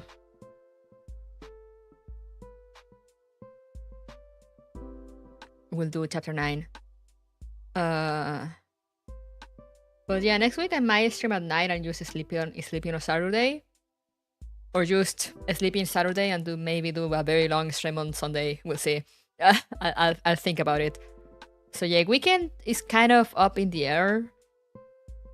But I'll see you guys for sure on Tuesday and Thursday, 8 p.m. EDT. Now it's daylight time, so it's time changes for some people. The time moved an hour forward over here, so yeah, keep that in mind. But yeah, thank you guys. Yeah, maybe it could be reverse collapse Saturday night, maybe. Since I'm gonna be rested and everything. We'll see. Yeah, I'll think about it because I'll either rest on Saturday and then I stream long on Sunday morning, or maybe I stream on Saturday night and then I used to sleep in on Sunday. But I shall confirm at some point. For now, remember to stay safe, stay hydrated, take care of yourself, guys. Thank you so much for coming, and I'll see you next time. So bye bye.